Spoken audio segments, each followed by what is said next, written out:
I call this meeting to order at 6 o'clock p.m. Pledge of Allegiance, Bertram. Oh, okay. So you did not warn me. Yeah.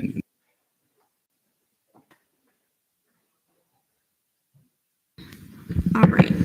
I pledge allegiance to the flag in the United States of America, to the republic for which it stands, one nation, under God, indivisible, with liberty and justice for all.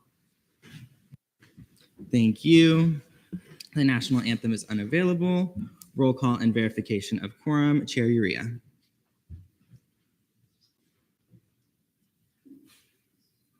Kehoe, Present. Morodo,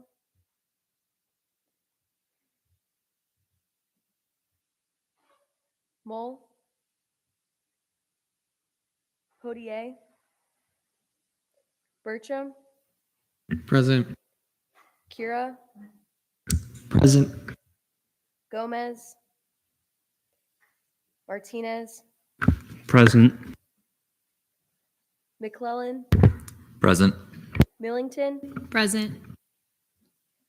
Richard, Present. Temple, Present. Bursey, Caldwell, Robbins, Spalding, Present. Van Kirk, Present. Castello, Present. Ferguson, Lerdo, Maury, Here. Wynn, Pina, Simcoe, Present. Wanjin, Present. Bearbert, Domino, Present. Foster, Present. Galloway, Custis, Present. Beaumont, Becerra, Gell, Present. DeMarla, Patel, Here. Yamanchili, Cinco, Harrell, Present. Borges, Here. Roll, Present. Almanar, Present. Anderson, Present. Castellan, Present. Sebula, Present. Hall, Present. Holmes, Huerta, Present. Costas, Here. Martin, Salerno, Present. Saucedo, Tache,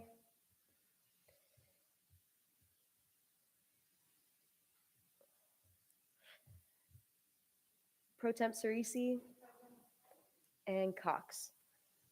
Here. All right, 35 out of 56, quorum is verified. Senator Moore. Present. So noted at 6:04 p.m. Senator Potier. Here. So noted at 6:04 p.m. Senator Tache. Here. So noted at 6:04 p.m. All right. Approval of the minutes. Go ahead and take a look at last meeting's minutes, and I will take a motion. Vice Chair McClellan. Motion to approve the minutes. There's been a motion to approve last meeting's minutes. Are there any objections? Seeing none, the minutes stand approved. Approval of the agenda. Go ahead and take a look at today's agenda. I'll take another motion. Senator Custis. Before a motion's given, I actually want to strike the notice of legislation on third reading from the agenda. The reason for that being it was postponed last week and it wasn't stated on the memorandum as being seen tonight, so there's no reasonable notice for it to be seen. I would agree it was on the memorandum. Do I have to ask for objections? No, it wasn't on the memorandum.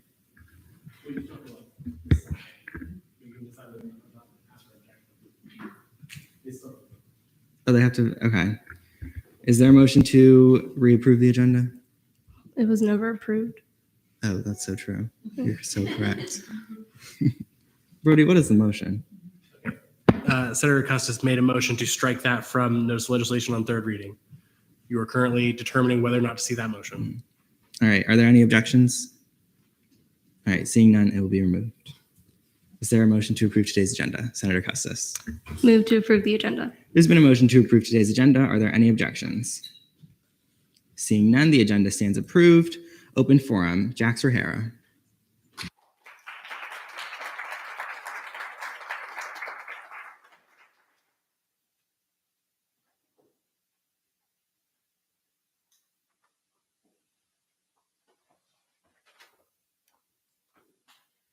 Do I push this one? Looks like it was already on. Okay, cool. I've never actually spoken before Senate during open forum, I don't think. So good evening. My name is Jax Rajero. My pronouns are they, them, theirs. I work as the administrative assistant in student government. I am a co-instructor of the Lead with Pride class within the Lead Scholars Academy. And I am a mentor and have been in the Alliance Mentoring Program since I came to UCF in 2018. Outside of work, I am certified in self-management and recovery training, a group support program to help people with substance and behavioral addictions. I am also certified in applied suicide intervention skills training, mental health first aid, and UCF's QPR, which stands for Question, Persuade, and Refer. All of these are suicide prevention programs. The risk for substance dependency in LGBTQ plus youth is 190% times higher than the general population. LGBTQ youth are more than 4 times likely to attempt suicide than their peers. Suicide is the second leading cause of death for young people, all young people, not just queer ones, in the US between the ages of 10 and 24, which may include some of y'all in this room. Environmental problems such as family rejection, bullying, and abuse are the most prominent reasons why these rates are so high. Before leaving DC, I was assaulted on multiple occasions simply because I am queer. I believe the main reason why I have not yet been assaulted in Orlando is simply because the pandemic has kept me inside. I bring this up because next month is Mental Health Awareness Month. You all have passed a proclamation to note this. Representation is crucial to having people be seen and heard and can greatly increase their chances of survival. With the current political events, we are going to see that representation stripped away right before the age of 10, which, again, has suicide as the second leading cause of death, not accidents, not injury, and not any other disease, suicide. For this, I am so grateful for the representation that I have seen within student government. Any of us here can take hours of classes or workshops to better understand people who don't look like us. But there is so much more efficiency and community building in having other people at the table with us. They can bring a greater nuance and understanding to the concerns and issues of these populations. Since I am speaking before Senate, I will specifically congratulate you on your commitment to community. The UCF Creed calls for us to, quote, promote an open and supportive campus environment by respecting the rights and contributions of every individual, end quote. And UCF is a large and diverse campus. I was so happy to work with Emma Custis, a wonderful woman of color who has since gone on to work with the Social Justice and Advocacy Office as a GA. I was proud to see Shanira Anunobi, who was a lead scholar and who has been a strong Black woman leader on campus. And now I am so glad to have Nathan Kehoe as a student leader. Beyond having the hometown favoritism, as we are both from the same area of Virginia, I am just excited to have a student who is so open about who they are when it is so much easier to hide it. That is integrity, a practice and defense of personal honesty to live one's life in such a vulnerable way. This representation from Emma, Shanira, and Nathan creates the visibility and support needed to protect more vulnerable people in our community. I can only speak to my identity though, and I am thankful for Nathan during this time. When our hardships keep mounting, I'm glad you're here. I recently spoke at Lavender Graduation, which is a special event for our LGBTQ plus nights, as I got to hear from other students, parents of a trans alumna, and scholarship benefactors. I learned more about UCF's commitment to supporting all students including ones from my community. I have faced assault, rejection, and discrimination for choosing to live my life with honesty.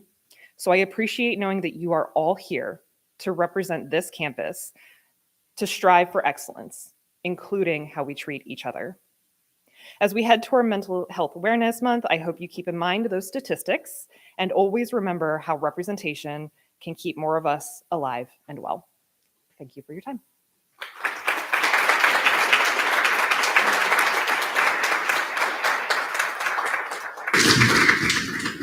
Jacob Bertram.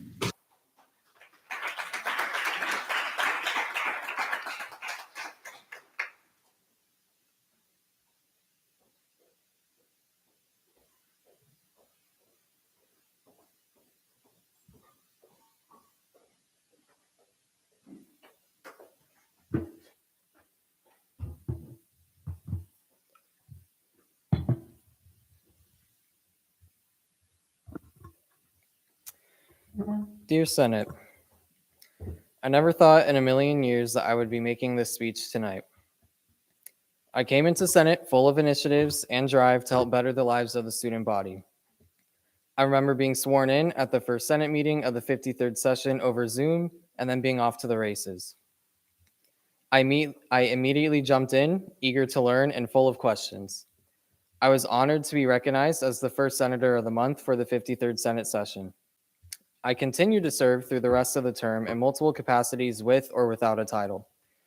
I have served as SBA Vice Chair, SBA Chair, and LGBTQ+ Caucus Chair. I was selected by the Student Body Vice President to serve on the President's Student Advisory Council. I served on committees other than my own as well, helping FEO and ORS with fiscal allocations and bills and handling our $20 million budget on the ANSF Budget Committee. I led many initiatives and wrote a copious amount of legislation, tackling issues ranging from protecting LGBTQ+ students to ensuring we have biodegradable glitter during graduation. I was grateful to receive the 53rd Senate Session Legislative Senator of the Year Award at passing of the gavel last Tuesday. Senate has been a huge part of my life for over a year now, and I am sad to say that it has turned into a perverse drama that has created a culture of vilification, manipulation, and bullying. In regards to last Senate meeting, it hurts my heart that so many would make such a decision with such little information. Once more, the situation was handled between leadership. I made it clear to Pro Tempore Cerisi that I apologized. It was unprofessional to act in that manner, and I immediately regretted it over that weekend.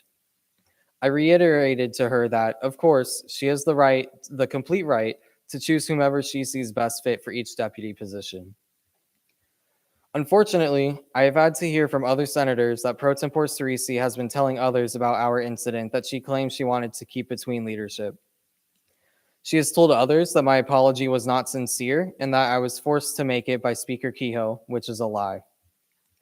What is worse is that she lied to my face about it in a meeting with our advisor, Brody Taylor. More about the situation will be detailed later, as I would like to focus on another situation leading up to our last Senate meeting. After making amends, Pro Tempore Cerisi told me that she was surprised and disappointed with what Cheska and I did, but that everything will come down to the interview process for selecting the deputies, and that everybody will have a fair chance of being nominated for the position.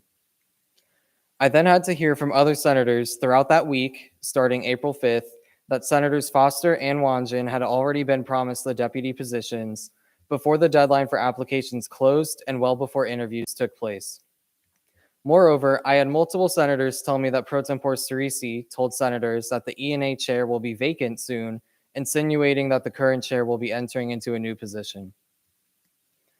I've always said that nothing in Senate is ever personal and that you need to separate the work we do from how you may feel about others. And I've always abided by that. Unfortunately, the Pro Tempore has turned Senate into a personal drama, which has done nothing but alienate senators and has prevented us from advocating for students. She is unfit for this position. She has turned right around from our conversations and immediately started talking bad about me. I know that she has told others that she does not want me anywhere near leadership. I know that she was spreading around the conversations I had in good faith with her and that she made decisions about her deputy selections before the applications even closed. I find this both concerning and inappropriate on both the pro tempore's part as well as the senators. Do you want a pro tempore that values being right over doing the right thing? Do you want a pro tempore that openly talks bad behind your back to other senators?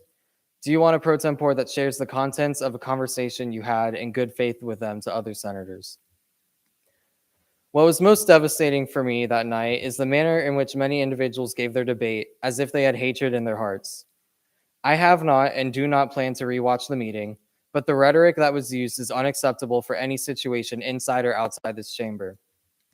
Many senators got completely carried away in their debate, commenting on the holiness of Senate or even comparing my actions to overthrowing an empire of 60 million people.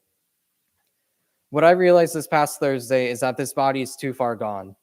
Too many feel as if they are on a self-righteous journey. Too many have lied straight to my face. Too many have talked bad about me behind my back rather than talking with me to resolve an issue.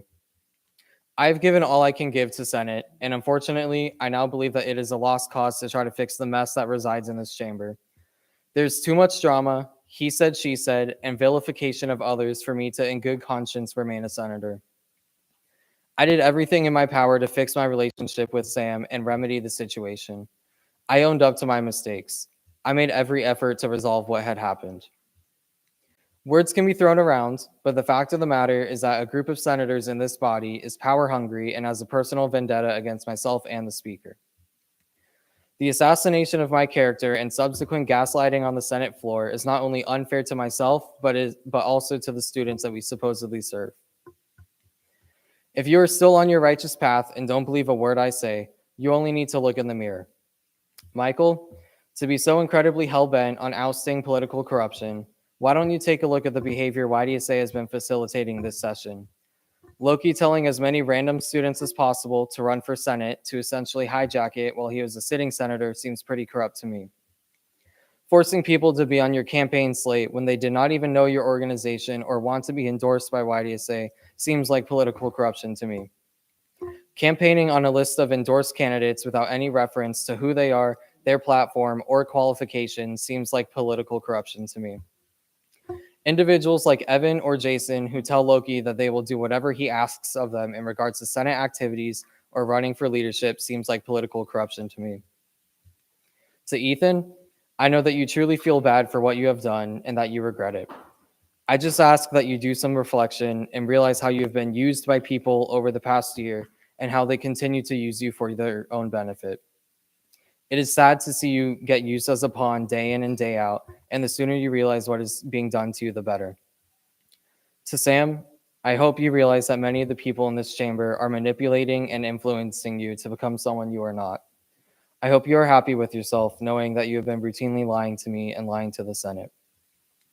To Sierra, I hope that you learn that everybody makes mistakes and that it's okay to admit when you are wrong. Taking criticism and using it to better yourself is what leaders do. You currently cannot take criticism in any form, and when people try to help you, you get defensive and deflect. You think that you are on a righteous path that you are not, and I hope that you realize that your behavior has been wrong. To Katrina and Tyler, I truly feel sorry for both of you. The people that you look up to have been manipulating both of you ever since you got involved in student government. Sean, Cheska, and others have truly ruined your perspectives and character, and I am sorry for that. I hope that you eventually realize that you need to become your own person and not listen to individuals that do not even have control over their own lives. To those that I know are here for the right reasons, there are better options out there for you to achieve the change you seek and to give back to students. This Senate body has proven to be a joke ever since the elections were finalized, and there are more fulfilling ways to spend your time to make a difference in people's lives. I want to thank Brody, Aloe, and Jax for being amazing individuals ever since I met them. They have always been there as a resource and support system for me, and I will always be grateful for that. To those that I support and to those that have supported me, you know who you are, and just know that you will always be in my heart, no matter how long or how little I have known you. To those that are just as disillusioned as I am about Senate, tired of the drama, the he said, she said, and the culture of vilification that has been forming during just the first 3 weeks of this session, feel free to resign from this despicable body. With that said, I hereby resign from the College of Business Administration, seat number 1.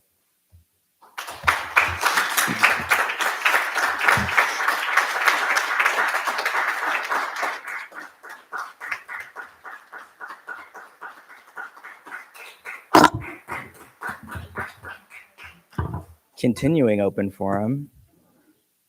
My fellow senators, Sean Mitchinson has made my life a living hell ever since I beat him in the LJR chair election during the 53rd session. I say this not for sympathy, but because you need to understand who is meddling in Senate business. Sean Mitchinson is extremely manipulative, entitled, and mean, and will stop at next to nothing to get what he wants. He also has manipulated Senator Wanjin into continuing that mission into the 54th session. Besides the fact that Sean and Katrina are both outwardly rude, they are also extremely unethical and have no care for the students they represent. Neither have done a single work of advocacy for their college, but you know what they will do? Move to no confidence a senator for pointing out that there may be a bias influencing a vote in CRT, blatantly disregarding the same statutes that they love so dearly. And Sean was even voted off of the late night executive board unanimously because of his behavior. Both love to manipulate people, and who better to manipulate than an underqualified pro tempore? The Senate made the absolute wrong decision to elect Samantha Cerisi as their pro tempore after admitting that she had no fiscal knowledge. In fact, she had never even sat on a fiscal committee and did not even know what the deputy pro tempores did. Since then, she has continuously proven that she's unfit for the job and lacks an understanding of even her most basic responsibilities. While she is completely underqualified, that is not what I am mad about. I am mad that she is a liar. I am sure you are all aware of the contention regarding my pick for the external legislative assistant. While it is true that I appointed him with the knowledge of his actions, I also appointed him because he was best fit for the job, and it was my understanding that the problem had been solved. The original situation was handled between myself, Pro Tempore Cerisi, Brody Taylor, and Attorney General Soto, because that is what good leadership does. However, Sam allowed the problem to persist to her own benefit, Sean's benefit, and my demise. I would like to make it very clear, what the two senators did was absolutely wrong. Pro Tempore Cerisi had informed me of the situation that Monday, and then informed me later that same day that both senators had apologized individually. Former Senator Magdadaro first, and Senator Bertram second.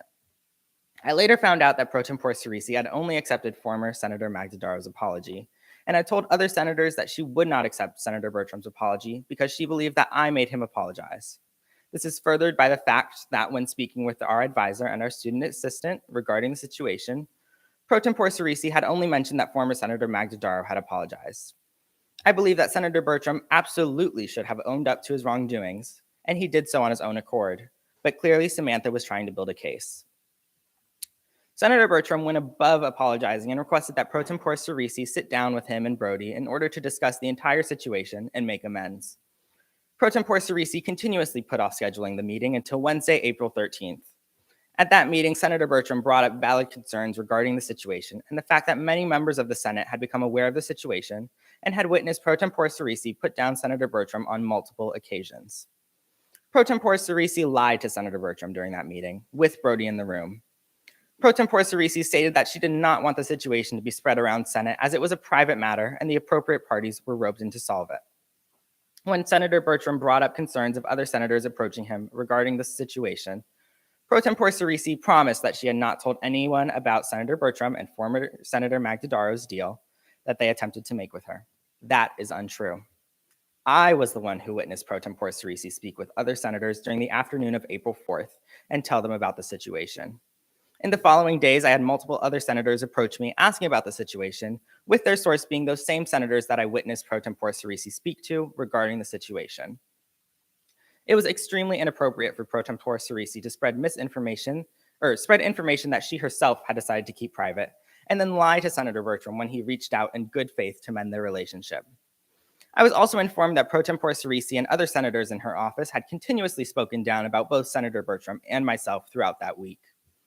I remember Pro Tempore Cerisi speaking to me about the situation and stating that she did not understand what Jacob's problem with her was. Senator Bertram did everything in his power to mend their relationship. Pro Tempore Cerisi was now the one who had the problem with Senator Bertram, a problem that she would not resolve. What is again not surprising to me is the fact that I knew of Senator Magdadaro's resignation, and she informed me that she would not like to come and speak, and that I may just resign her during my announcements. Besides her apology, Cheska showed no remorse for her actions and continued to talk down about Samantha. Funny how it wasn't until Jacob's name was on the agenda that Cheska wanted to speak. That speech was also not delivered by Cheska herself and was not linked anywhere in the agenda or Google Drive. Do you really think it was Senator Magdadaro that wrote that speech? Regarding my process in choosing an appointment, Brody was present as I listed off the pros and cons of each candidate and was there when I made my decision. A decision that Pro Tempore Cerisi and I had promised to make together. However, Samantha sent her decision emails after her final interview and before I could even approach her about setting up a time to meet that afternoon. Samantha had once again not kept her word. Senator Bertram was the best fit for the job, hence why he was appointed. It is true that I appointed him with a knowledge of the situation, but also with the knowledge that the situation had been resolved. I believe in Senator Bertram's character, and I believe that the deal he tried to strong-arm Pro Tempore Cerisi into was a major lapse of his character. I stand by my appointment, and that the appointment was made in good faith and an understanding that everyone was on good terms. Clearly, individuals withheld information from me in order to embarrass, villainize, and spread doubt upon Senator Bertram and myself. I understand that there are also claims that I swore Sierra Holmes would never be given the position. To clarify, I say that her materials did not look promising, but I will leave it up to her interview to make a decision. Her interview absolutely reinforced my thoughts and reasoning for not appointing her. It also came to my attention that Sierra Holmes is spearheading a campaign to no confidence and/or, at this point, impeach me. It has also come to my attention that Sierra Holmes plans to run for speaker following that. For the benefit of the student body, do not elect her as your speaker. I would lastly like to say that I entered Senate with the best of intentions and a desire to serve our students. I cannot say the same of many senators here. Many senators entered because of political drives in a body that is supposed to advocate for their students. These senators have plans of converting others to Christianity, while others have politically organized to put progressive members in every leadership position, spearheaded by Loki Moore. I want to make it very clear that this Senate has failed. This Senate does not serve our students. All but about 5 people in this chamber are selfish and deserve to reevaluate their reasons for being here. I love our students and I want nothing more than to serve them, but it is impossible in a body that has repeatedly proved that they don't care. At this time last year, I had just completed our SGLC and ELC programs and was moving through my first few weeks in Senate. I was introduced to what student government can really do for our students, campus, and community, and I loved it. 1 year later, and I can firmly say the exact opposite. I refuse to be painted as a villain when I am not one, and refuse to be spoken about so demeaningly behind closed doors in a meeting that broke sunshine law. I was once again lied to by Senator Costas regarding an initiative planning meeting on Easter Sunday. Brody was lied to as well. I truly did love Senate with all my heart, but not anymore. I refuse to be put through a witch hunt on certain senators' journey to self-righteousness, a journey they have pounced on without the true facts of the matter. That is how dangerous the Senate is. They do not care about the truth. With that, I hereby resign as your Senate President and from the College of Arts and Humanities, Seat 1, from this despicable body.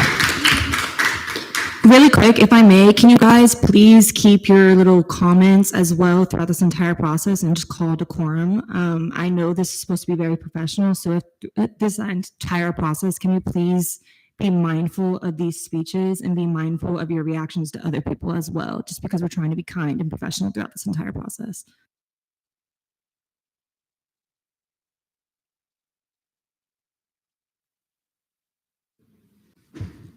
Now that he has resigned, I'm assuming I'm acting chair? Cool. Fantastic. AG Soto, or is there a motion for a non-committee member to speak? You object?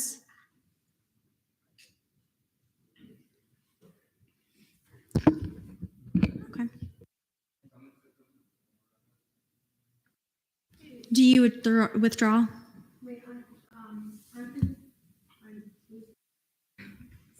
Okay, thank you. I was confused on the motion. I said so move for a non-committee member to speak. Did you object that motion, or did you object speaker elections? Oh, you objected Attorney General Soto's motion to speak. Okay. Okay. I withdraw then.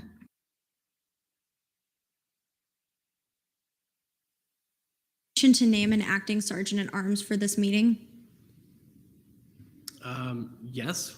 Okay. I hereby appoint Emma Custis to sergeant at arms for this meeting.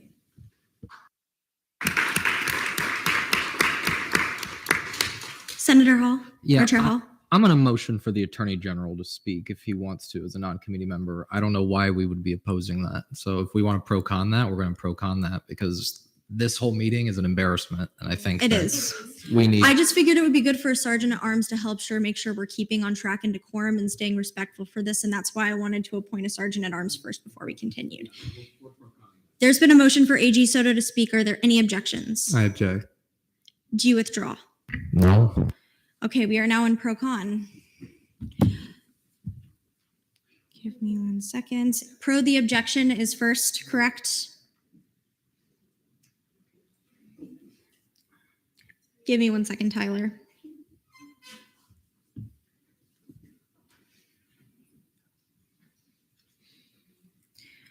All right. Chair Borges, you have 30 seconds whenever you're ready. Point of order.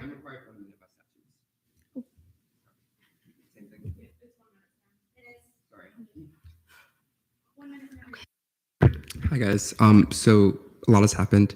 This is an internal issue. I don't believe the executive branch should be getting involved, especially with everything going on. I feel like we should all just do this ourselves. You know, I don't trust us to do this by ourselves at this rate. I'm gonna be completely transparent. I think the Attorney General has a lot of knowledge that he can use because obviously this is very out of the ordinary. I think to not allow somebody with probably some of the most experience on any of these statutes, more than anybody in here, is kind of ridiculous. And at the end of the day, we've lost the luxury of being internal. This is being live streamed, and I think people are all laughing at this chamber. So I think it's best that we try to maintain professionalism, allow the Attorney General of the entire student government to speak. We will now be in voting. And for your information, yes is pro the objection, no is con for the motion, basically. Brody, yes, it is, correct? Yeah. Yes is pro, is Tyler. Con is against, is Dylan.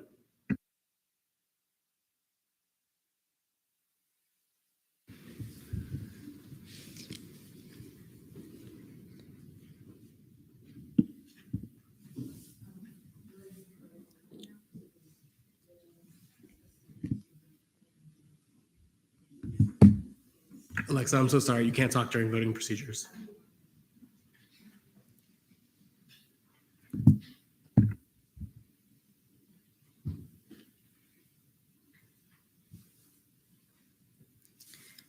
The pros have it, or the cons have it. AG Soto? Hello, Senate. My commentary will be brief. I only wish to comment on statutes. Senate Rule 3 sets Senate behavioral standards, which I decided to not apply to open forum since they're representing themselves as students after conferring with your advisor, Brody Taylor. But moving forward, I will be keeping you all to that standard. And I will be making note of any individuals, and I will not begin by just shelving off any formal actions. I'll firstly note, please, I'll speak with the acting sergeant at arms to make sure that the behavioral standard is met, it's addressed. But if it doesn't change, I will go forward with formal action.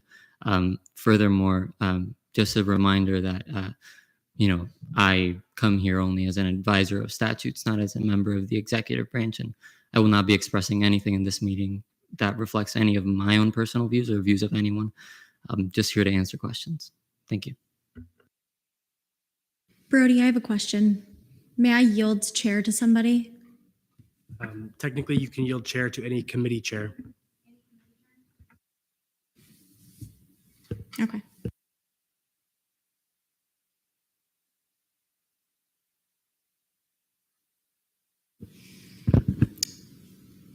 Motion for a 10-minute recess while we get everything situated.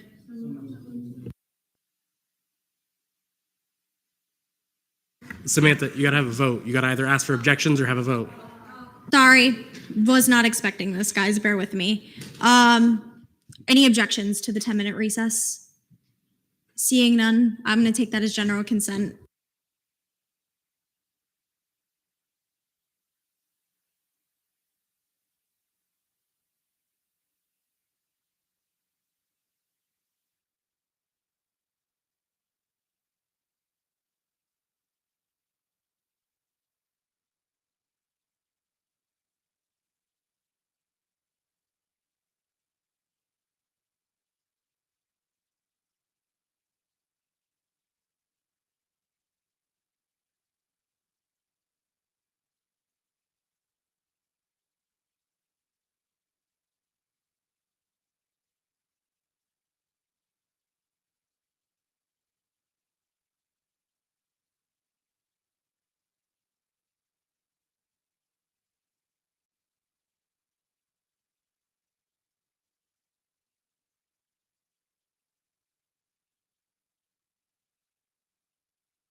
Everyone, please start taking your seats.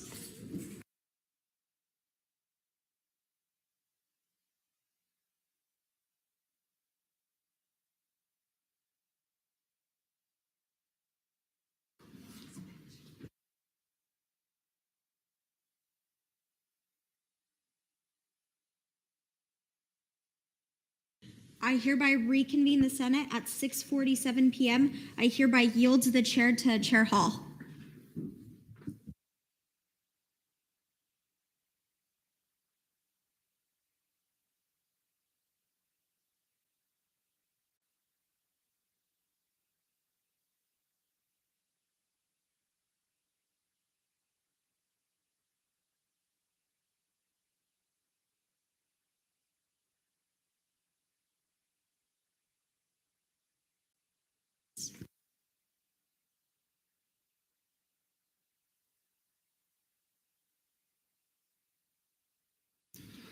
We are now in Senate President elections. Are there any motions to open the floor for nominations?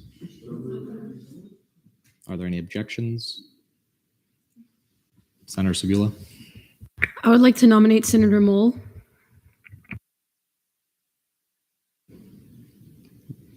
Oh, we were in no. Oh, we were no objections. I didn't. Wait 1 second. Okay, are there? Wait. Just for the sake of it, are there any objections to the motion to open the floor? Okay. Seeing none, we're now in the nomination period. Are there any people wishing to nominate? Senator Temple. I move to nominate Sergeant at Arms Custis. I will accept, and upon that, I will no longer be acting Sergeant at Arms. Senator Sabula. I would like to nominate Senator Mole. I'm sorry. Yeah, I accept. Senator Foster. I would like to nominate Chair Holmes and Vice Chair Temple. I accept. I respectfully decline. Senator Richard. I'd like to nominate Chair Hall. If you accept I respectfully decline. Senator Gale. I would like to elect Ayala Huerta.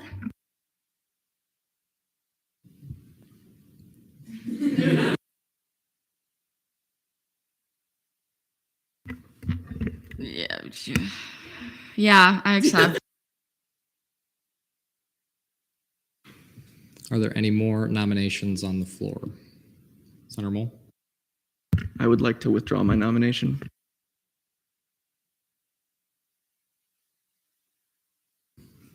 Are there any others? Senator Almanar? I'd like to nominate Pro Tempore Cerisi.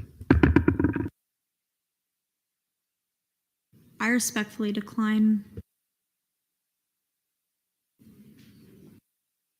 Senator Temple? Move to close nominations for Senate President. There's a motion to move or to close Senate nominations for Senate President. Are there any objections? Seeing none, we are now in speeches, correct? Speeches. So we're going to be going in order of nomination. So the first individual will be Senator Custis. And what is the customary amount of time you have? Does that have to be said? If someone makes a motion, then it's a set time. If not, Okay. then it's an unlimited time. Do we have a motion? Senator Salerno. Motion for 7-minute speeches, unlimited question, unlimited debate. Are there any objections? Does Senator, okay. Okay, yeah, 7-minute speeches, 10-minute questioning. Actually, no, 15-minute questioning, 15-minute debate. Do you withdraw? I withdraw.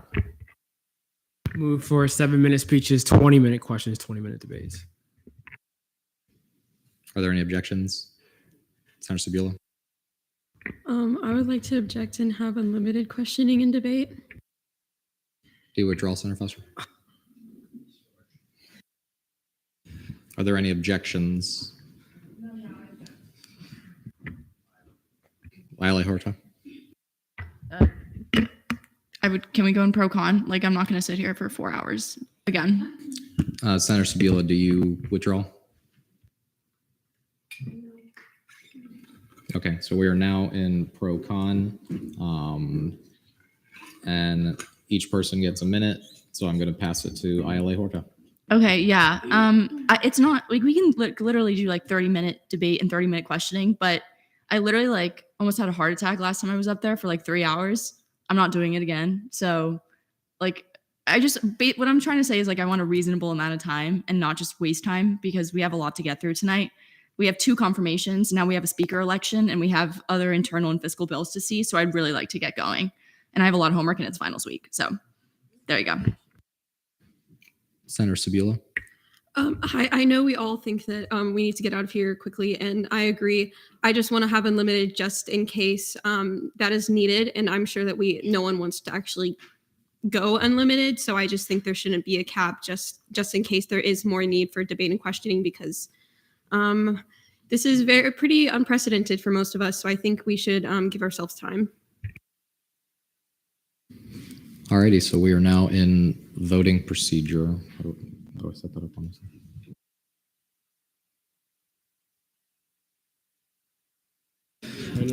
For context, pro is pro the objection, so ILA Huerta. Against is for the motion, which is Senator Sabula.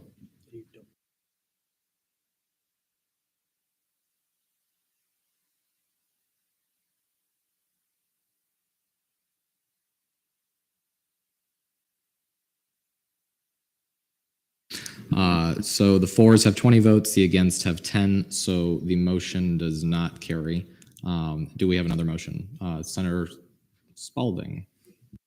Okay, just to be clear, I have 2 questions, I guess. We said that we objected to unlimited question, unlimited debate.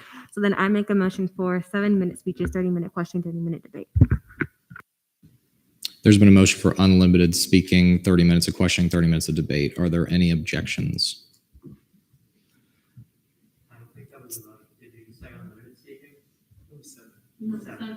No, I said 7 minutes unlimited. Oh, maybe I misspoke. But unlimited. Yeah, wait. Unlimited questioning, unlimited debate. Oh, I said 30-minute questioning, 30-minute debate, and 7-minute speeches. this is why I should not have been nominated for speaker.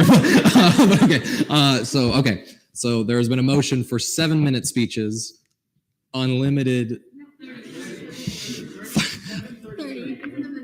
It's been a day. Okay, 7 minutes speeches, 30 minutes speaking, 30-minute debate. Are there any objections? Seeing none, the motion carries. We are now in speaking, and we're going to go in the order in which the nominations happen. So I invite Senator Custis.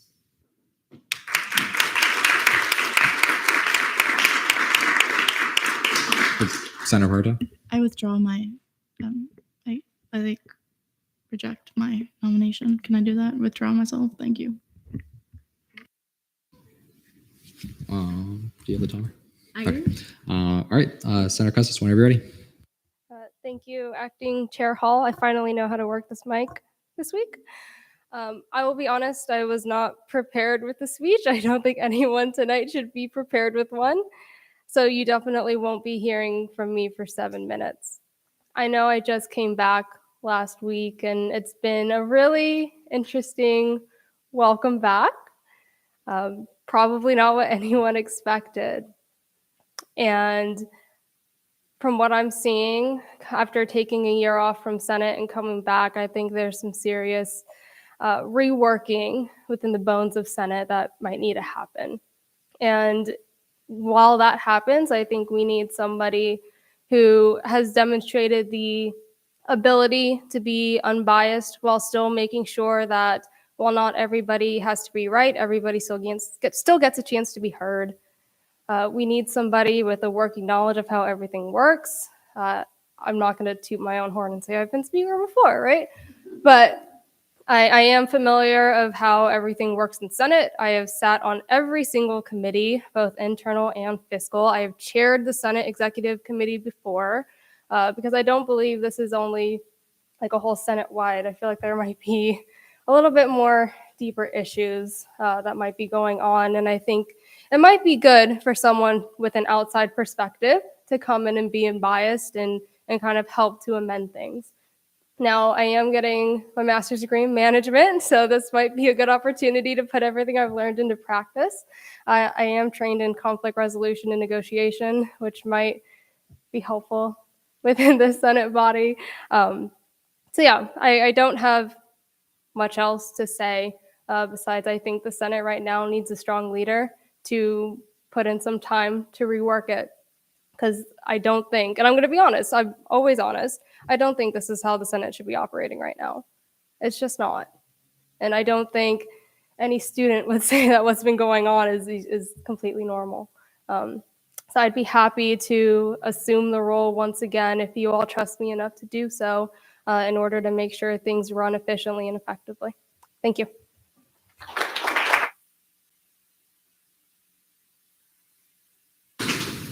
Alrighty, and now the chair recognizes Chair Holmes. Actually, I will be withdrawing my my nomination, and could I expand on it a little bit, if that's okay? I just want to say, Senate, I'm really sorry that this is all really happening right now, and I'm honestly just very disappointed with the whole entire situation. And I honestly do agree with Senator Custis that there just needs to be someone that wasn't dragged into the situation and people who weren't involved in the situation to run for speaker.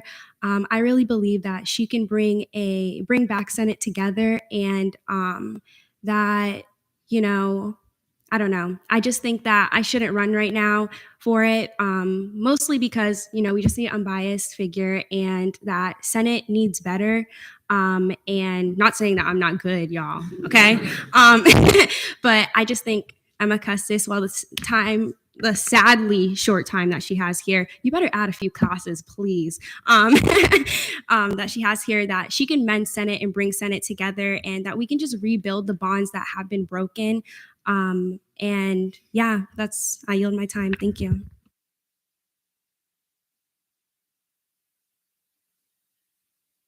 So we are now in the questioning period. I saw Senator Spalding first. Yes. Oh, okay. Chair Foster. Move to debate. There's been a motion moved to debate. Are there any objections? Senator Maury? I was going to object to that because I think people want to ask questions, right? Okay. Chair Foster, do you withdraw? Okay. So we are now in a questioning period. All those wishing to ask a question, please raise your hand. I'm going to let Senator Mole go first. I'm going to yield to Senator Spalding. Okay, Senator Spalding. Thank you. I was just going to ask how, because today was, how do you plan on mending this situation and getting us back on track? Because this is not what Senate is, and it's not, the last thing I want is for Senate to be overcome by drama. So to know your plan to overcome this would be really helpful. Would it be easier for everyone if I stood up there and answered questions? Okay.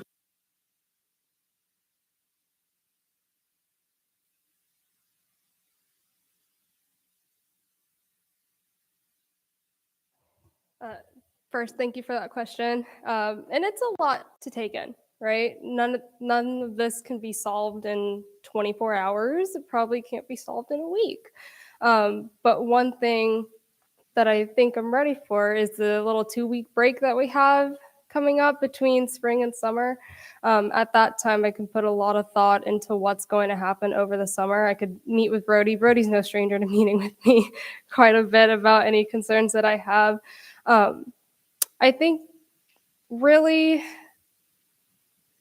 it's not necessarily a matter right now of whether or not people like each other. I think it's a bit deeper than that. And I think it goes as to whether or not people respect each other within this chamber. And so I'd like to see if there's some form of mediation that needs to occur, then I think it needs to occur. And anybody who wants some of that advice, then they can get it. And, that's not necessarily just from me, but the advisors as well. We do have Brody and Aloe here to assist us. And also, too, I think over the summer, there might just need to be some sort of event where all of us can just hang out and try and get along with each other.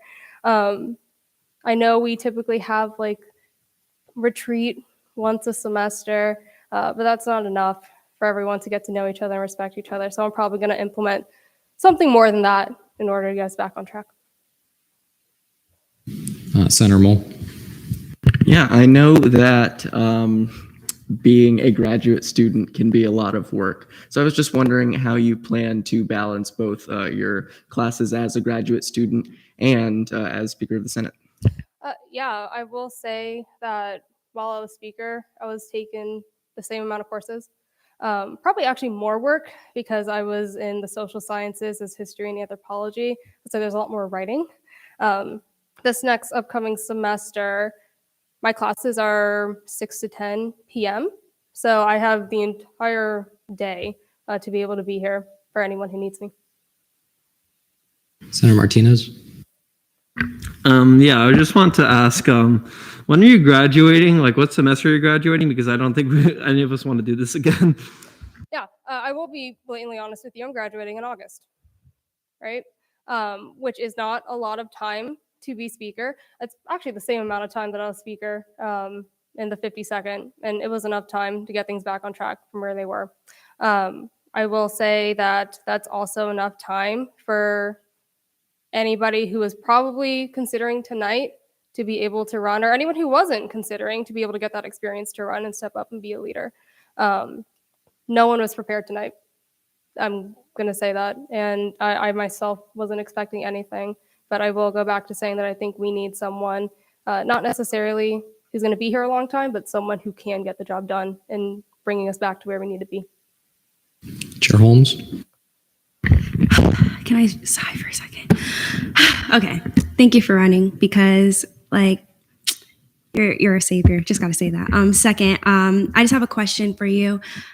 I'm sorry, I'm about to cry. But so how are you going to go about your ILA and ELA process and how to make sure that what happened doesn't happen again?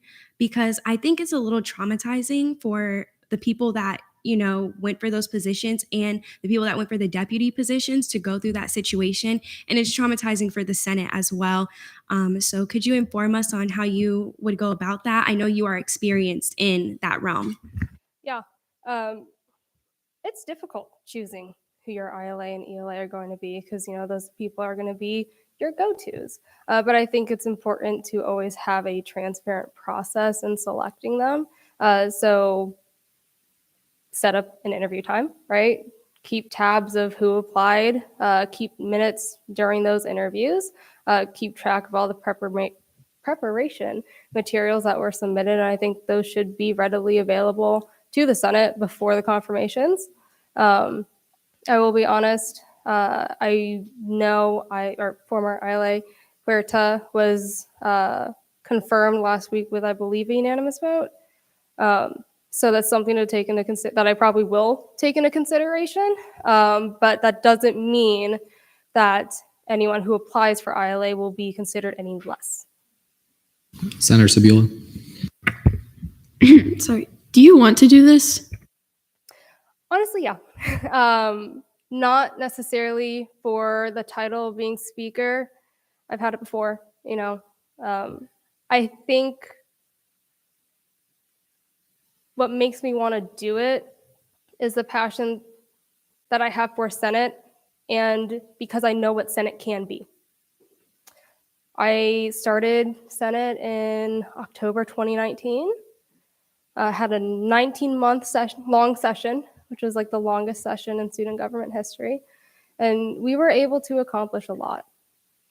And that's what Senate should do. It should focus on doing what's best for the student body. And sometimes I understand that it's easy to get caught up in the internal workings of what happens. But Senate could do so much better. And that's what I want to see, and that's why I do want to do it. Hey, just to clarify, I'm going by like order of like hands I see, so it's going to be Foster next. Hey Emma, I think there's a lot of people in here who could be fit to run for speaker in the future. Would you be willing to mentor them and kind of guide them, since you were a really good speaker in the past and you're probably going to be a good one, tonight as well? I guess to kind of mold them to get them prepared for August when you do leave, so we don't have such a big transition in here. Of course. And that doesn't just apply to anybody who is nominated tonight. That applies to anybody who may have just started in Senate and feels that they want to run in August. I'd be happy to not necessarily like show my support to anybody, but to kind of give little bits of advice here and there what can make an effective speaker. Senator Gill. Hi, Emma. Thank you for running. To be frank, I'm very worried about this body. I guess one of my worries comes from what was spoken about the pro temp. I don't know if you have a plan to kind of mend that relationship, but kind of what is your opinion on that? Yeah, well, most of my, I guess, relationship that I have with Sam has always been personal. And I haven't seen Sam work in a really professional environment, so I'm not really coming in with that perspective. I do strongly believe that there's nothing that's broken that can't be saved, right? I've had issues with the pro temp before, right? Anyone who was in the 50-second session or watched back knows that there were some issues that happened. But ultimately, if I'm chosen as speaker tonight, I don't have a say in who's the pro temp. It's up to the Senate. I respect Sam and everything that she's done in her role as pro temp that's been effective for this body. But ultimately, I will have a working relationship with her. But if the Senate decides otherwise, and that's the Senate's decision, I'll be sitting up there not having an opinion, but letting you all have the voice. Senator Domino. Hi, I have two questions, if I'm allowed. Chair Hall. Sure. First question, if you're confirmed, what's the first thing you're going to do? Good, bad, indifferent, adding, subtracting, whatever the case may be. And then my second question, are you starting the positions from scratch, or are you continuing with the current members?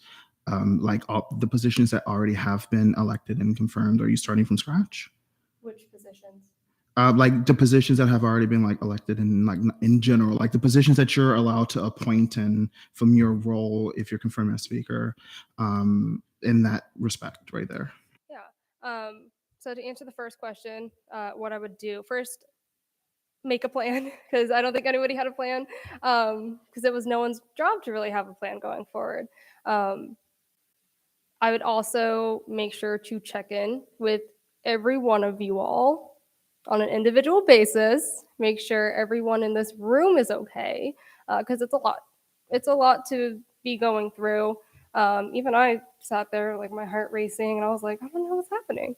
I think also, too, I will probably reach out to Nathan and Jacob to make sure that they are okay. Because even though they aren't in Senate anymore, they were within this body. And I think it's important, not necessarily to show any support to what happened, but to check in and make sure that, they're doing okay. Because a lot happened tonight. It takes a lot to get up here and do what was done and say what was said. So I'll probably check in with everybody. What was your second question? I'm sorry. About the appointed positions.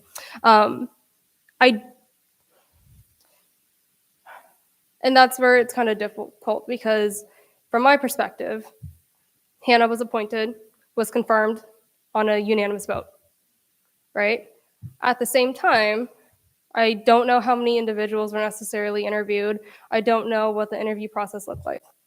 So for me, what would probably be best is to open up application for everyone and to make it a clean slate. Now, when I became speaker the first time, I reappointed the ILA, and the reason for that was because we were in the middle of SLC. So they were already established with the program. But because we're not in that position yet, I know Hannah was confirmed with a unanimous vote, and I completely respect that, Hannah. Completely respect that. But I think what would be fair in terms of equity would be to open up applications for everyone. Senator Costas.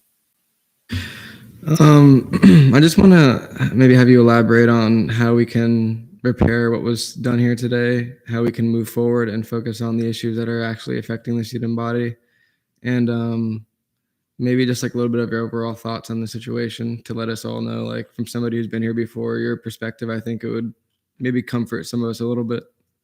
Yeah, I will say I'm kind of disappointed just because it wasn't what I expected to come back into. At least the way I left Senate, at least the way I think I left it, was in better hands. And I think Shaniera did a great job in the 53rd session. And then this session, unfortunately, this is the 4th week of Senate and the Senate president resigned. I don't think that's ever happened. I've witnessed an impeachment before, a removal hearing. I've witnessed a lot of things. But this is probably up there in the top few things that I've ever seen happen in Senate. And it's unfortunate because, we're elected here to be student leaders and to serve students, and sometimes that just gets blurred. So I think what really needs to happen is we need to realign our mission for ourselves as to why we are here. I think it would be beneficial if everybody received at least some sort of training on how to go about things, conflict resolution, mediation, because that's not something that you just do like naturally, right? Everybody has a different conflict resolution style. I know for a fact I'm more of an integrative person, which means that I prefer to take into account other perspectives and find something that both parties are really satisfied with. But to be honest here, is anyone here like 18 by chance? Yeah. How many 18-year-olds really are experienced with conflict resolution or conflict management? Not many, right? Being a student leader and being an effective student leader takes time, takes resources, it takes training, and it takes having someone in your corner to help you through it. So I really want to work with everyone, provide them with the resources that they need to propel themselves as a student leader and get them to where they really need to be. I hope that answers your question. And just for quick, so my question would be, I think that a lot of these issues could have been avoided with more transparency. I think that we talk about it a lot, but from what has happened, I haven't seen a lot of that in Senate. What's your plan to create more transparency in the future? Yeah, well, I think transparency starts from within. You have to want to be transparent in order to actually be transparent. And that really just comes down to effective communication, telling Senate what's happening, keeping them in the loop about things. I understand that sometimes as speaker, you might not like every situation. I know that firsthand, right? But I think it's important to still be honest, right? I know the speaker doesn't have an opinion on any legislation, so that's something that, can't be crossed. But in terms of what the speaker is allowed to do, any decision that I make, I will be happy to provide the rationale for it without any hesitation, without any question. If you ask for a document, I'll give you a document, right? If you ask to have a meeting with me, I'll have a meeting with you. One thing I will not do is have conversations with some senators that are different from conversations with other people. I think sometimes the lines get blurred when you have one person coming in your office telling you one thing and then another person coming in your office telling you another thing. That's happened to me before. That has completely happened to me. So I think in those situations, it's best that the speaker kind of acts as a listening ear, but doesn't necessarily have an opinion on what's going to be done about it, because that is something that's done by the Senate, right? The Senate president doesn't really have much power as a senator, right? They don't vote, they don't debate. They really get to sit up there and pick who talks and when. And they really just need to be that person who is transparent and who helps other senators get where they need to be. Chair Salerno. Hello, thank you for being stepping up to the position. My question is, what kind of relationship, if any, do you plan to have with the chairs or the leaders of the committees and caucuses of this body? So when I was speaker during the 52nd, and I know this might already be being done, we would have weekly meetings with both fiscal. So fiscal would have weekly meetings, internal would have weekly meetings. The caucuses weren't actually established that much in the 52nd, so wasn't something that was really touched upon too much, but I think it's important to meet with them, understand what's going on in their committees, and also just ask them if there's anything that can be done to support them. Because stepping into a chair or a vice chair role isn't necessarily the easiest thing to do, but knowing that you're supported in that position is something that's important. I know because I've been a chair before, and it's not an easy thing to do. So one, respect to everybody who is a chair, but also two, it would be beneficial if the speaker were to sit with every chair on an individual basis and get to know what their goals are for the committee and what their strategic vision is. If there isn't one, then we can create one. But if there's anything that they need to support them, the speaker should do it. The speaker has a budget, an initiatives budget, right? That could be used to help out a committee chair that might need it. So I would start with communication. Yeah. Okay, so it'll be Senator Mole next. Great, thank you. So, obviously, Acting Chair Hall has been using the system of when he sees the hands, he'll call on people and prioritizing people who haven't been spoken yet.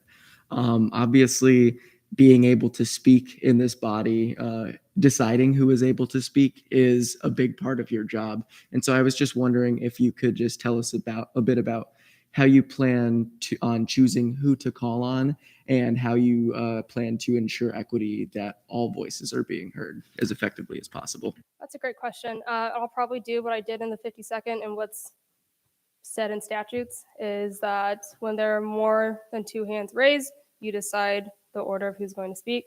So whenever we get into questioning or whatever, hands go up, I will say who's going to speak and in that order. And then if after that order's done, someone wants to speak, we can do that. Like I said earlier, not everyone necessarily has to be right, but everyone deserves to be heard. And it's important that everybody gets a chance to speak. Now, sometimes there can be kind of redundant sometimes. Like we'll see like 7 people say that they're in support of something, which just isn't necessarily a bad thing, right? I will always encourage everyone to speak up on the floor. But what I did in the 52nd for efficiency's sake, if I noticed that we were on a path where everybody was speaking in favor, I would say, are there any dissenting opinions? And if not, we would then I would take a motion to move on to something else. But in regards to making sure everyone's heard, would just follow what's in Senate rules. Okay, we're also at 9 minutes and 39 seconds, just so everyone knows. Senator Castellan. Thank you again for running for speaker.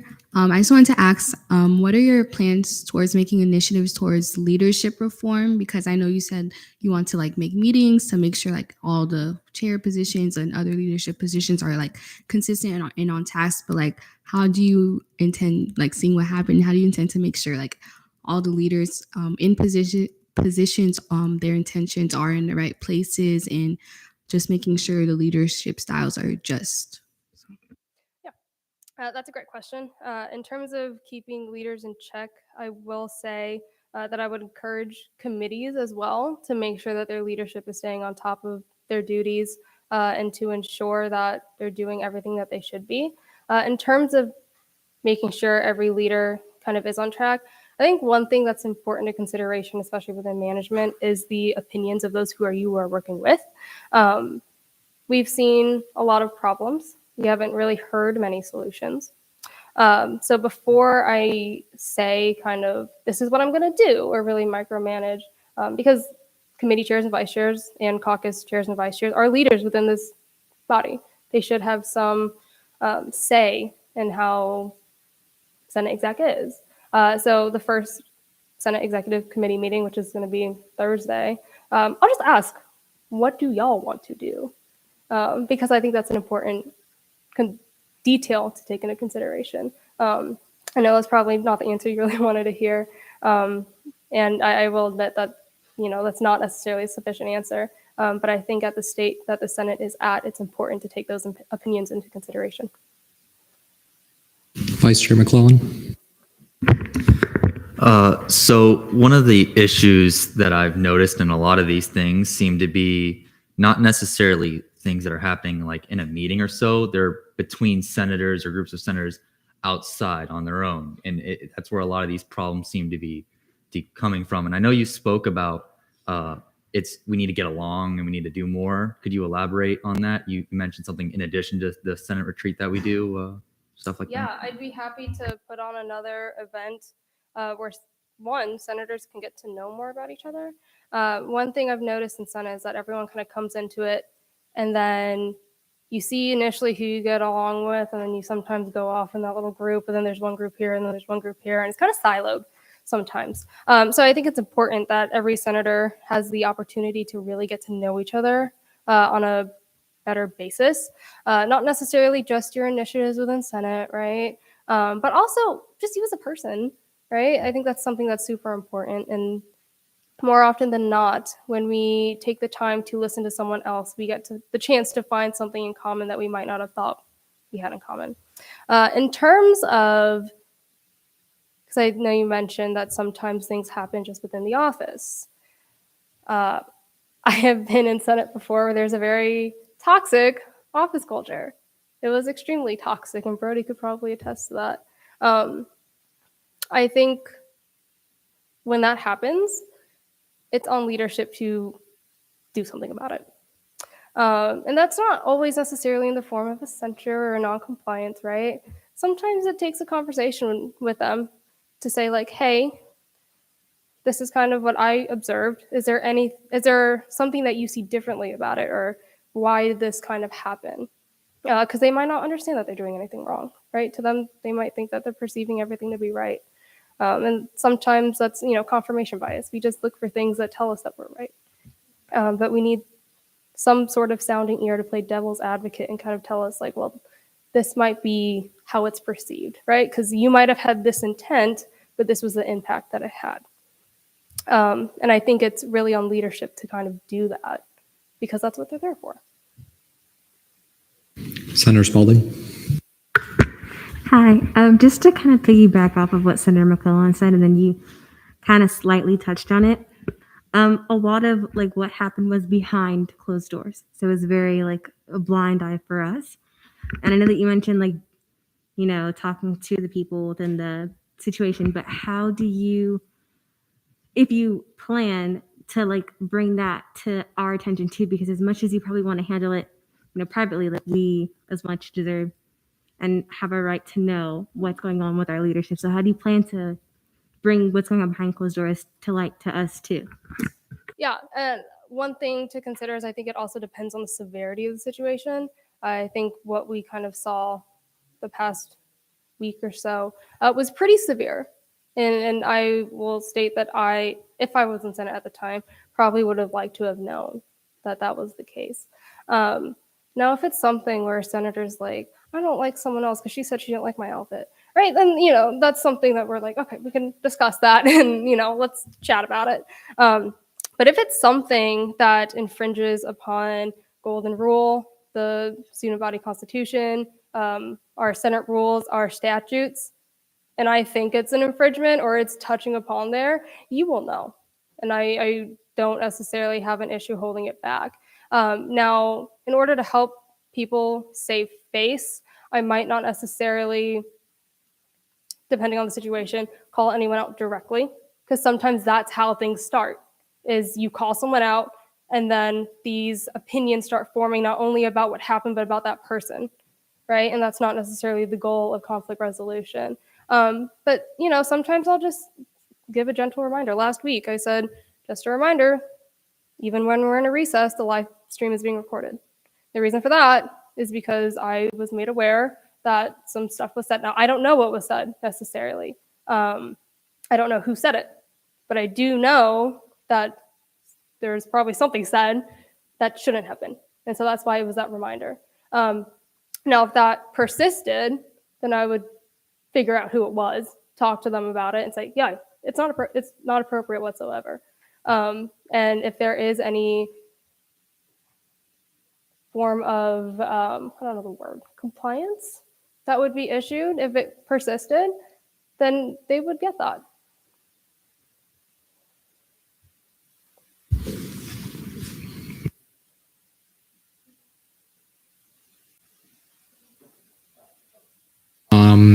Chair Holmes. So kind of like a question like Senator Spalding's, but a little bit like different. But so would you be willing to have like a meeting with those who were how do I put this? Who were dragged into or were involved into the situation so that we can have a real like talk about it? Because I feel like everyone who was involved or dragged into it needs to have that conversation, especially with a non-biased entity. So would you be willing to have that? Yeah, I think that's where it starts, in helping to repair any broken mends. Now, I will say, because I wasn't necessarily involved in it, I don't know who was particularly involved in it. So that'll probably start with asking those who are involved to come forward, to have that integrity within themselves to do that. But also, too, I'll probably rely on Brody to be there as well, because this isn't a solution that's going to be fixed solely by myself. This is kind of, we're going to need Brody and Aloe to really be involved in that. And if anybody is uncomfortable with that situation, then we can bring in Shane. I don't know if you all know who Shane is. He is the director of OSI, kind of oversees like everything. And so, if anyone's uncomfortable with a specific administrator being there, all they have to do is let me know. I'm not going to necessarily call that person out in the meeting and be like, this person didn't want him there, right? 1 minute left. Someone else. But to answer your question, yes. Vice Chair Robbins. President voting. So noted at 7:30 p.m. Senator Spalding. Move to go to debate. There's been a motion to go to debate. Are there any objections? Seeing none, we're now in debate. Senator Temple. So I understand that we had a very, for lack of better terms, traumatizing hour and a half right now, and we really need to get back on like a footing to where we can be seen as trusting to the student body. There's going to be a lot of like reform. There's going to be a lot of changes that need to be made, and I'm not happy about how any of this went down as much as you guys are. I am both terrified and upset at how everything went down. But the beauty of humanity is we can change and we can make ourselves better because of what has just happened. And it takes confidence and it takes a leader in order to rectify everything that has happened, even if it goes very, very deep into what has happened. And therefore, I would highly encourage you all to vote in favor of Senator Custis, because I see nobody better to lead us in this dark hour. Senator Anderson. Hi, everyone. So I talked to every last one of you guys. I'm pretty much friends with every one of you guys, or I've had a conversation with every one of you guys. And unfortunately, I've just been very disappointed throughout this entire process. I feel like I have not seen any true respect for each other at all, or true humanity to anyone from any side. But I luckily have been introduced in the beginning of the 52nd session. Emma was actually the first person I met when I came to UCF, and I kind of watched her lead, and I have never seen somebody be so incredibly passionate and unbiased and completely forthcoming and open to a lot of these conversations. And I really, really want to see us do better. I believe in every last one of you guys. And like I said, I've had conversations with every last one of you guys. And I think all of you bring something incredible to the table. And I really want to see us do better, because we're not here for us. We're here for them. And I think we've recently forgot about that. And I think that this would be the change that we all need. I know it may be a short period of time that we'll be working with her, but I hope that throughout this period, we'll all self-reflect and we'll hopefully learn to be better for ourselves and better for each other and learn to kind of acknowledge our faults and have these conversations in open communication, because I've seen some things that unfortunately me being a new senator is not okay to see. I expected more, and I hope to see more with Emma being elected. So I would vote in favor of Emma. Chair Millington. So I would like to speak really highly in favor of Miss Custis. I, back in the 52nd session, got to serve with her not only as a senator, but I also sat as a senator while she was speaker. So I wanted to just bring up that viewpoint really quickly. While she was speaker, I can honestly say super organized, super transparent, which I think we really need right now. Very unbiased, and she was very welcoming to everybody. And once again, I think that's a problem that we're having right now. So I honestly can't see anybody doing this position better in this moment than Miss Custis. And I think she's almost this holy grail right now because she came in with all of this experience on being speaker, but she wasn't involved directly in any of this. So she has that outside view and opportunity. So I urge all you guys to vote her in because I think we can fix all of this and do great things under her. Senator Gomez. Present. So noted at 7:34 p.m. Okay. Senator Taché. Sierra, were you going to say present? Chair Holmes. I'm so sorry, present and voting. So noted at 7:35 p.m. Senator Taché. May I retain? No. Okay, then I'll just make this quick. I think you're everyone in this chamber's top choice, hence why everyone else dropped out. And you're the only person running. So let's all vote for you.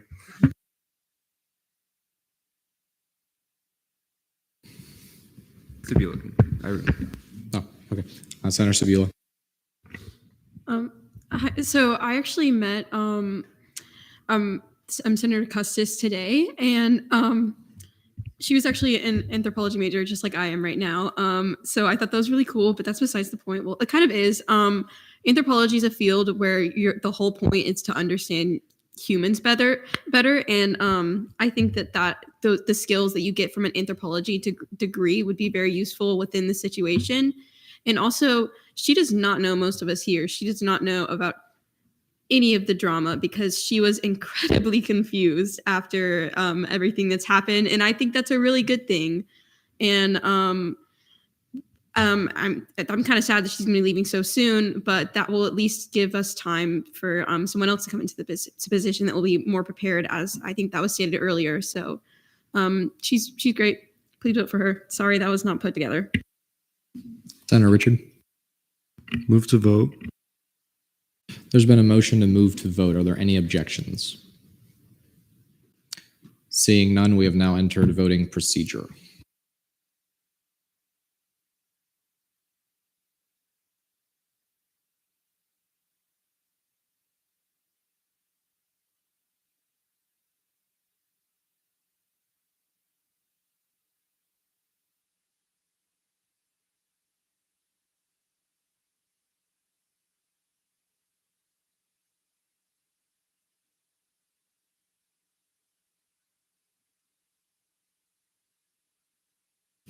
Okay, so by a vote of 32 to 0 to 3, Senator Custis has been elected Speaker.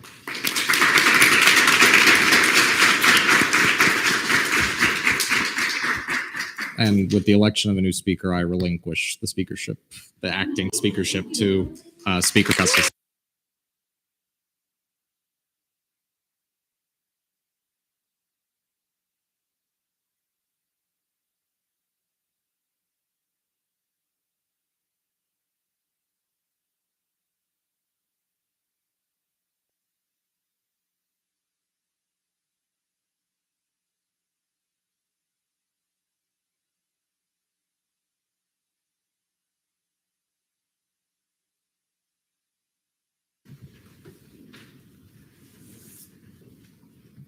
Alrighty, bear with me, everyone, because I haven't used this voting system before.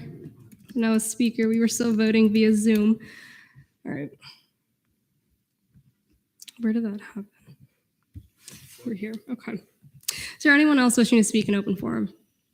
Senator Berta?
I'm very excited. Dang it.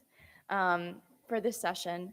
I know that many of you may be really mad at each other right now, and there's differences, but something I wrote in my speech that I was going to give up here that I'm choosing not to read is that we're all here for one reason, and we all make mistakes, and we can all start being kind to each other, because even in a very big group of people who are very passionate about something, there's bound to be conflict, and I welcome conflict. And that's something that as student leaders, we should be exemplary of, and not run away from conflict, but face it and be willing to, come at it with an open mind and an open heart. And I said something last week during my ILA speech was that I see love in every one of you guys, and I truly do. So I hope that you guys can, we can go forward with these wonderful confirmations. We have 2 wonderful candidates ahead of us, and we have other business to see. So I hope that everybody can, kind of brush off what just happened, and look at Speaker Custis, because she truly is a great leader. So I'm excited for you guys, but I just want to say that, no, I'm not resigning. You guys can't get rid of me, but that's it. Thank you.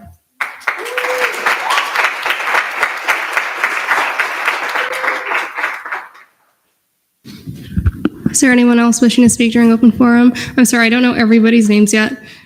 Senator Martinez. Senator Martinez.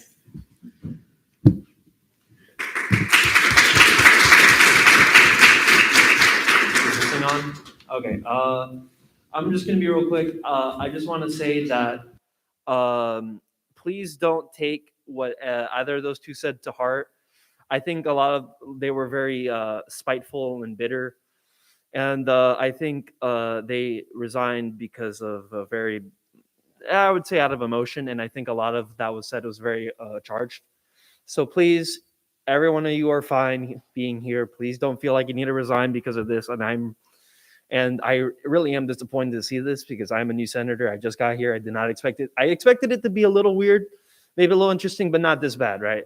So hopefully we can do a little better, but you all are fine. Don't need to feel bad, or, you're all here and we're fine. Those 2 aren't gonna come back, I'm pretty sure. So I hope that we can all do good things together. So, because we definitely need a lot, we definitely got a lot of work to do. And I think at the end of the day, there are a billion problems going on right now. And I think we should focus on those instead of this petty drama that we have between us. And I may not, and I may disagree with you, but I'm willing to work with you on whatever. So please, just don't be so crazy. Okay.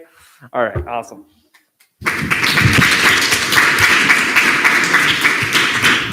Senator Anderson.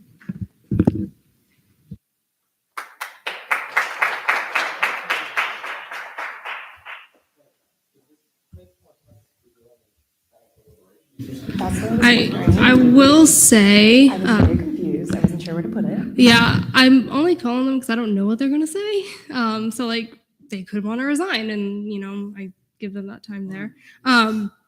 I would say if you are speaking on something that's happened within Senate, it's probably more appropriate in Senate forum, not Senate deliberation, because Senate deliberation, we only discuss one topic for 20 minutes. But I do ask that if you have something to say about what happened that pertains to Senate, we can keep that in Senate forum. Yeah. Hey, everyone. So once again, I speak to every one of you guys. And I guess the proper wording is I've never been so upset and proud at the same time for you guys speaking your hearts and your minds. What I want to see going forward, I will not be resigning, by the way. We've got some work to do. What I would like to see going forward is everybody that has been called out throughout this entire process to please have these conversations now with our new speaker. Let's nip them in the bud because, like I said previously, we're not here for this. I don't like this at all. And this is not what represents the body. And honestly, it's hysterical. It's funny because this is an incredibly professional setting and we absolutely can do better. We absolutely can do better. So everybody's microaggressions and every single passive aggressive comment that has been made previously or will be made in the future, fix them now. I've seen some attitudes that are unfortunately very unfair and not reflective of the characteristics everybody in this place holds. I expect better and I want to see better. And once again, I speak to every one of you guys. So there's no side that I hold at all throughout this entire process. Let's do better. People have left, people have resigned, and that should not be happening within this process right now. We're in the 4th week and we have a special session. So I think that kind of speaks volumes to what's happening right now and just kind of understand that we're all human. We're going to make mistakes. Speak and do what you say. I hear a lot of people talking about compassion and second chances and transparency and communication. And unfortunately, I just don't see a lot of that. And I know we can. I see all of you guys and I've talked to all of you guys and all of you have incredible things to offer, absolutely incredible things to offer. And I just want to say, I will be expecting better, even from myself. I think accountability right now is the biggest thing that we need. And unfortunately, a lot of people have not been doing that. I expect better from everybody in this room. There's not one person that is going to be pointed out, and there's not one person that needs to be pointed out. This is everybody. This is an internal issue, and this is an issue that is outside. People have left. We're done with that. We're not speaking on that anymore. If you still have concerns, then please speak to the unbiased body right now, and let's do some work, because I know we absolutely freaking can. You guys are incredible and have incredible ideas, and I know we'll do better. So thank you.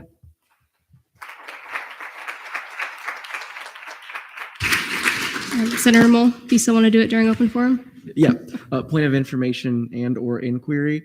Don't know if it was different in the 52nd session, but in the 53rd session, Senate deliberations were 15 minutes, I believe. Is that right, Brody?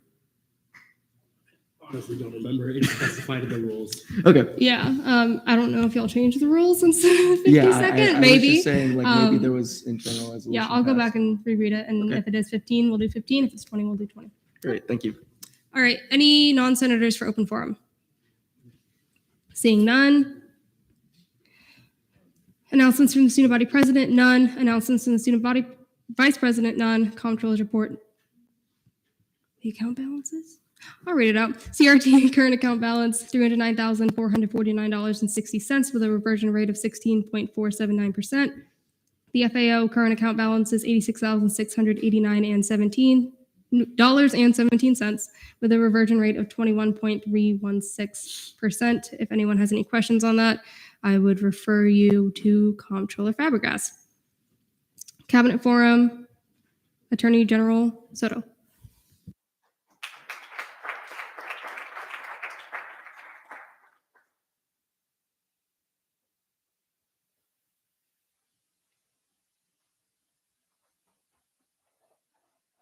Well, that's one long walk I will never forget, doing every Thursday, and now on Monday, apparently. Hey, Senate, I know that this has been pretty interesting. I will keep my commentary in that brief. If you have any questions, just feel free to come and talk to me. I was watching last week's Senate meeting, and I saw that in open forum, Muslim students came and spoke to you guys about some religious exceptions, and the diversity and inclusion coordinator spoke with me and emailed me about those. And we are now, well, I am now looking into what Board of Trustees statutes say about that, specifically due to Ramadan and, you know, all of the finals currently going on. I will find a way, the assignment that Adrian gave me was to find a way to amend those or to advocate for their amendment to allow for those exceptions. I will keep you updated. Though, if you're interested, I implore you to create a resolution of some kind. Feel free to come to talk to me and we can work something out. I also have one more thing. I wrote Senate Rule 3 while everything was happening. Senate Rule 3 is the quorum and debate procedure. You know, reviewing Senate behavioral standards might be beneficial moving forward. I completely trust Speaker Custis's judgment in this. She was the speaker while I was a senator, which if any of one of you were in my confirmation knows that that was a controversial point of my confirmation, but she is amazing and I fully trust her. So if you have any questions about statutes, come to me, though for everything else, Speaker Custis will be at your service. Any questions? Senator Holmes, Chair Holmes, I'm sorry. It's okay. Leadership. It's totally fine. I have a question. So will you be attending the meetings that we'll be having on Wednesday? Just want to know if you're going to be there or not for the religious accommodations. I wasn't aware that there was a meeting for religious accommodations on Wednesday. I was aware of a censure, but yeah, if I can get the details afterwards. Chair Holmes. Oh yeah, sorry, because I was just seeing on here that you said, like, you were talking to Adrian, she sent you like the stuff or whatever. I was just saying because we were gonna have an SG agent meeting with the people who are, you know, with the religious accommodations for the Muslims and everything, Muslim students. We're just having a meeting to talk about like what our next steps are gonna be and everything. So I'm so sorry if Adrian didn't tell you. I'm so sorry, but I was just asking, you know, if you were gonna be there because I know you're helping and everything. Yeah, I mean, I'll expedite the process. I'll try to have everything done by tomorrow, and I'll talk to exec leadership, but I'll also share everything with Speaker Custis and everyone else. I'll try to be there. Yeah. Any other questions for the Attorney General? Not a question, but a little point of information because I know a lot of people are not in this group chat. So thank you. But the meeting tomorrow will be hybrid. If you want to be added into this group chat, please let me know. It's not tomorrow. Sorry, it's Wednesday from 10:30 to 11:30, and we're just simply talking about Ramadan and accommodations. So once again, if you really need to know any information, then please let us know. Thank you, Alexa. Any other questions? Point of information, 10:30 to 11, because at 11 o'clock, some SG agents will be talking to VP of Diversity, Equity, and Inclusion, Dr. Guzman, about the specific issue. Yeah, so let's put those details in the Senate-wide, and then once I'm fully aware of everything, I'll speak with the branch heads, have them distribute that information to their branches as well. Any other questions for the Attorney General? Seeing none, thank you.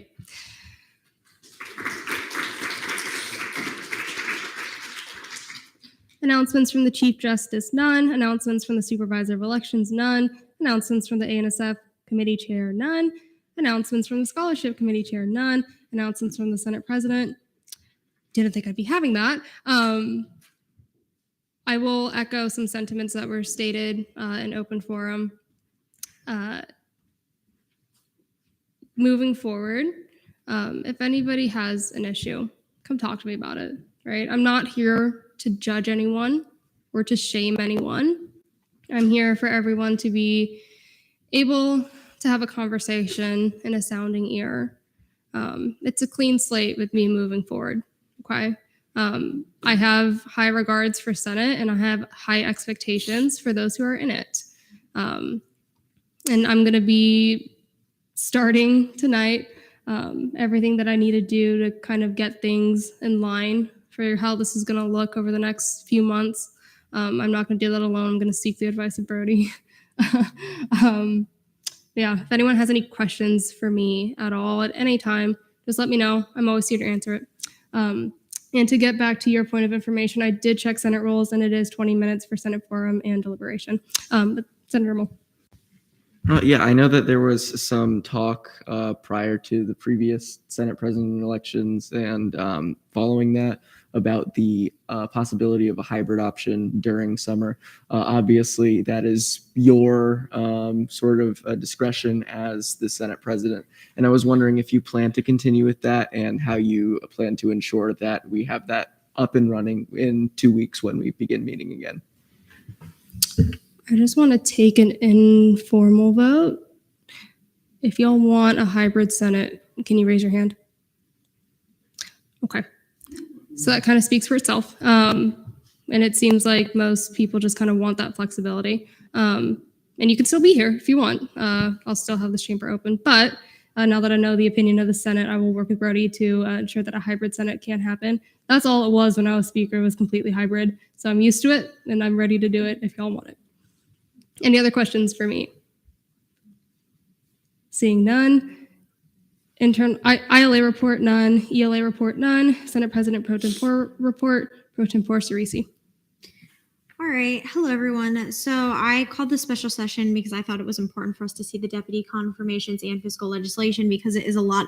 I didn't think it was smart for us to see it on second and third reading on Thursday. I thought it would benefit for us to see it on both and also have the opportunity to ask questions to fiscal leadership should you have any.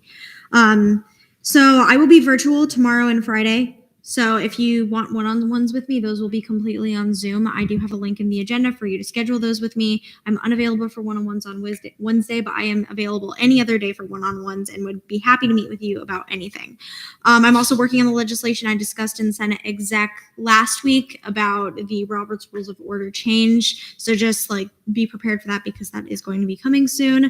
And just please try to stay respectful and uphold decorum. And I did appoint Sergeant at Arms earlier, but seeing as the Sergeant of Arms became Speaker, I will have a new Sergeant at Arms appointment on Thursday. Any questions for the Pro Tempore? Seeing none, thank you, Sam. And to mention something that I forgot to say in my report, I do have a final tomorrow, so I might not be in tomorrow, but if I am, my door will be open, and I'd be happy to talk to anybody who wants to talk. All right. DLEG report, none. DSERV report, none. Caucus reports, none. Unfinished business, none. Fiscal committee caucus time, none. CRT fiscal committee reports, CRT committee, none. FAO committee chair Millington. Okay, it hasn't updated on my, I'm sorry, on my screen, but Tyler. I apologize for not having it in there sooner. You'll be seeing Appendix A today on second reading. And yeah, thank you. Any questions for the chair? Seeing none, FAO Chair Millington. Hello, everybody. So same as CRT mentioned, FAO will also be seeing our spending policy on second reading tonight. That is Appendix B. So if you want to take a look over that, the committee put a lot of great work into it. So I'm super excited to see that tonight. Any questions for Chair Millington? Senator Domino? Sorry, it's not a question, but Senator Spalding had two things. I saw her hand up twice. I don't know if you still wanted to speak on either what's been presented. Yeah, thank you. It was more so for the pro temp back when. No, you're good. This is just a point of information or inquiry, rather. Sergeant, what's a sergeant at arms? Like, what is that? To clarify, the question was, what exactly is the sergeant at arms? What do they do? So the Sergeant at Arms upholds decorum. That is what they do. They will call decorum on you when you are acting out of Senate behavioral standards. So that was going to be Emma, but because she became Speaker, we do not currently have a Sergeant at Arms. So I will just be keeping an eye on and trying to uphold Senate behavioral standards, and I will appoint a new Sergeant at Arms on Thursday. Sorry, follow-up question. Is there like a process for that, or do you just pick randomly? I try to pick people who are not in leadership, but I also try to pick people who I think would be confident in a role of yelling decorum at anybody who's acting out of those standards. And I will point out that the Sergeant of Arms is appointed with the concurrence of the Senate President, so I will be discussing that with Sam and who's selected for the, I guess, position. Yep. Any other questions about that before we move on? Cool. Ors Committee Report. Hi guys, we had Ors today. There's stuff about 17, I hope, post-funding reviews on there. if I missed one, that really sucks. Is it 17? I missed one. And then we approved 2 verifications of purchase forms and postponed 2. I'm gonna real quick look and see if I can tell which one I missed. Never mind, there are only supposed to be 16. Any questions for the Ors Committee Chair? Seeing none. Fiscal legislation, notice of legislation on first reading, none. Notice of legislation on third reading, none. Notice of legislation on second reading, none. Internal committee caucus time, none. Internal committee reports, E&A committee, Chair Foster. Hello, guys. We saw our first confirmation of the Speaker of the Senate on Thursday. That's it. Thank you. GAP committee, Chair Hall. Yeah, so we were one of the only committees that met today. Yeah, basically we just kind of announced some new initiatives within GAP. I'm going to flesh it out more on Thursday publicly on the floor. You're more than welcome to look at the minutes in the GAP folder, but they kind of related to just some of the things we want to do in terms of government advocacy and helping all of you with not just your advocacy, but kind of making bills, knowing contacts, things like that. And then a very well fleshed out policy initiative by Vice Chair Temple. So yeah. Any questions for Chair Hall? All right. I apologize. I did not ask if there were any questions for Chair Foster. Are there any questions for Chair Foster? Seeing none, LJR committee report. Not much. Just one thing. When you're filling out the absence request form, it says date that you're requesting off for, not the date that it is that you're sending it in. So please make sure that date is right because I'm getting like random days and months. So yeah. Any questions for the LJR chair? Seeing none, SBA committee chair, no report. Yes, okay. So we have not met this week. We'll be meeting on Thursday at 1:30 p.m. We will be seeing 2 resolutions and 5 proclamations. So this should be a fun meeting. I will note for everyone that any business that is not discussed before 2:45 p.m. Will have to be postponed because I have class at 3 and it is finals. So yeah. Feel free to come out if you want to see how we run some things, if you want to maybe go because you're interested in going for summer. But yeah, if you have any questions, please let me know. We still do not have a vice chair. So this Thursday, we will be doing vice chair elections. Once again, if anybody is interested, please reach out to me. This job will be a lot easier once I have a right hand. And thank you. Any questions for the SBA chair? Senator Holmes and Senator Moore. So could I get some, as like the committee chair, can I get some like feedback on my legislation before I have it seen? Because I want to make sure it's like, I just want to make sure it's really good before it hits the committee because I've been working on it today, but I want your opinion on it. Yeah, so my metaphorical door is always open. I literally live in this union because my job is also here. So feel free to message me. Today I set a automatic messages to every single person that submitted either resolutions or proclamations because you will have time to debate and be questioned and debated during our meeting. So we want to make sure that we have the opportunity for you.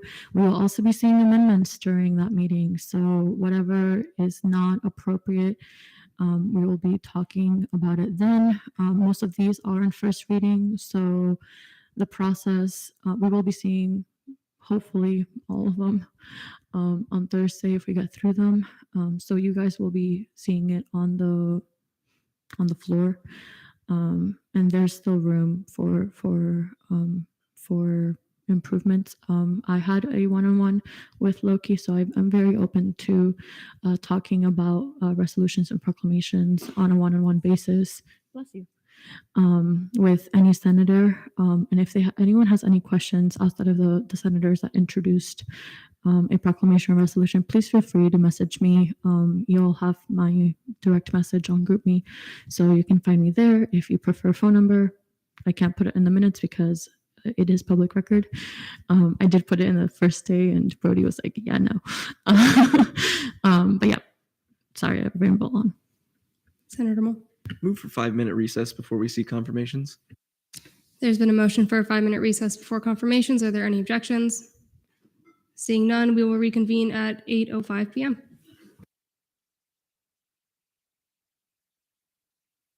808, 808.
hereby reconvene this meeting at 8:08 p.m.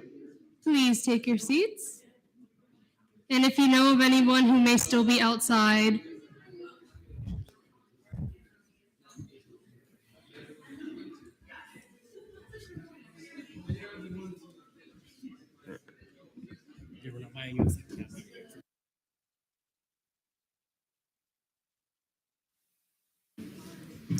sorry, I'm going to say that. They could hear you, just the live stream. Okay. I had the live stream muted, so I will say we reconvened at 8:08 p.m.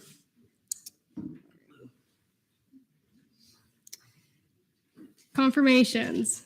Nick Foster for the position of Deputy Pro Tempore of Senate Relations. The confirmation materials are in the drive if you click the link. But Nick.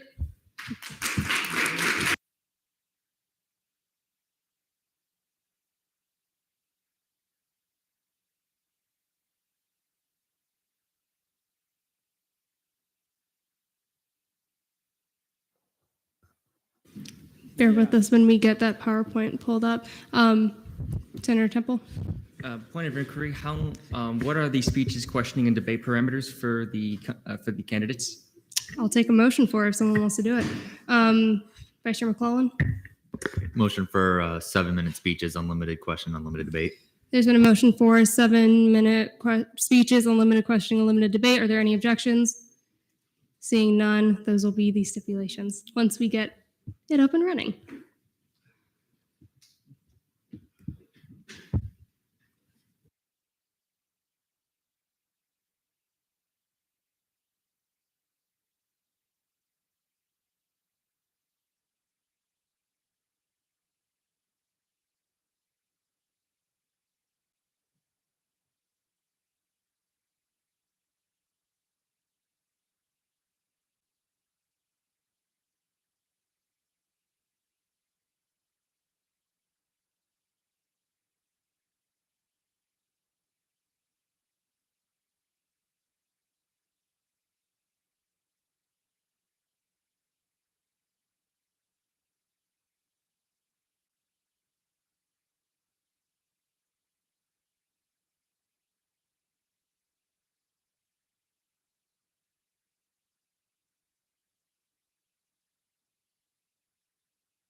Chair Foster, 7 minutes whenever you're ready.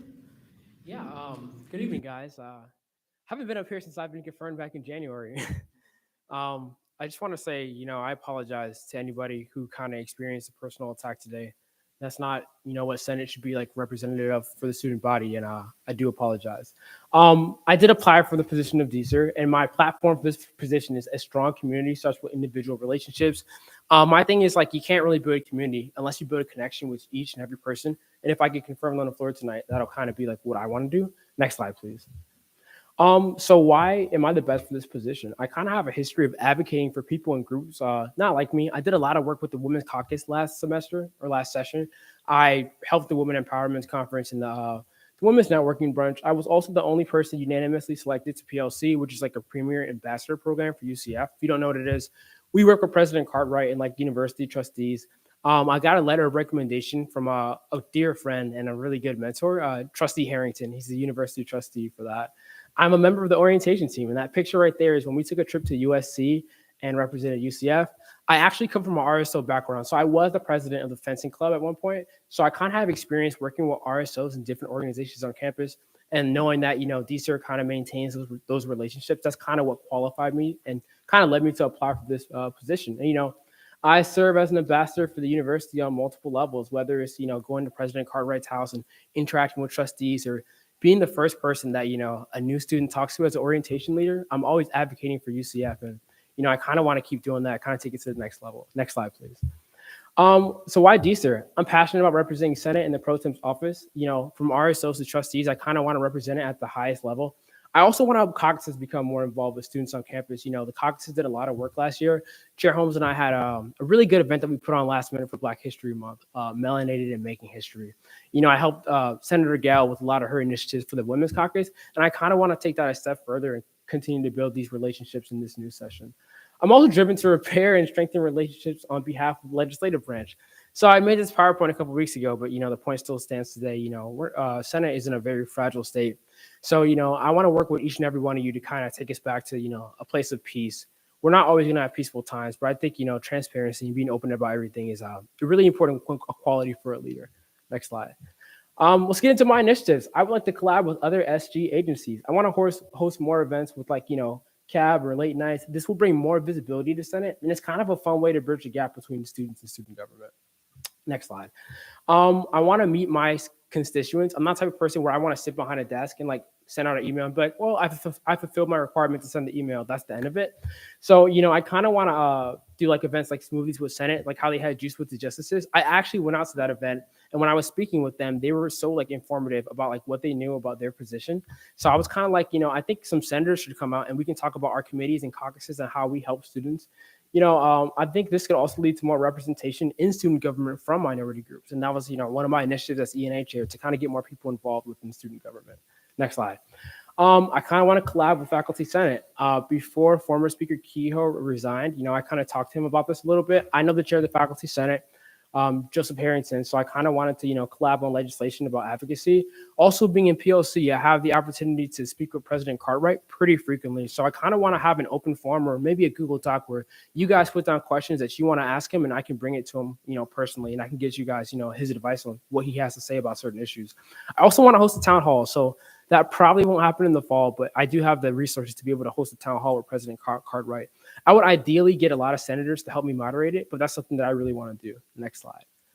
I want to make an RSL task force. I discussed this a little bit last session with Senator Richards. We kind of talked about an FAO because we realized a lot of the same clubs were coming and getting funding, it's literally the same 10 clubs, and we didn't really like it. So, I want to say, I want to go out to RSL tabling events and on foot, because I kind of do that now, and attend the general body meetings and talk about funding, because I meet so many people on a daily basis who don't know you can get funding from student government. And I don't think that's right. The funds are here for a reason. So that's something that I'm hoping to collab with other senators on. Next slide. Caucus tabling and outreach. I think the caucuses could be utilized more. I've helped put on caucus events to make people feel seen, feel heard. I want to continue to do that. I think tabling to get student body more involved, we can hear what they want from caucuses. Also, I don't know if you know this because a lot of you are new senators. Caucuses have ex officio seats, and I kind of want to get those seats filled so we can have more representatives from these certain cultures and groups of people to be on the actual caucuses. Next slide. Interbranch relations. I worked with cabinet on many projects last year. President Hall is a pretty good friend of mine. If she were here, she'd probably say the same thing. I kind of want to brainstorm ideas because we don't really work with the exec and the judicial branch a lot. So I kind of want to bridge the kind of tension that we've had for decades with them, so we can kind of end up working together on behalf of the students. I also want to put on more joint events, because usually it's okay, Senate's doing this, exec's doing this, but why can't we both host events together for the students? Next slide. This is one of my favorite quotes. Alone we could do so little, together we can do so much. If appointed as DSER, I want to represent the Senate at the highest level and work towards making an inclusive and a welcoming environment for all students. It doesn't matter who you are. That's what I represent and what I want to do. Thank you.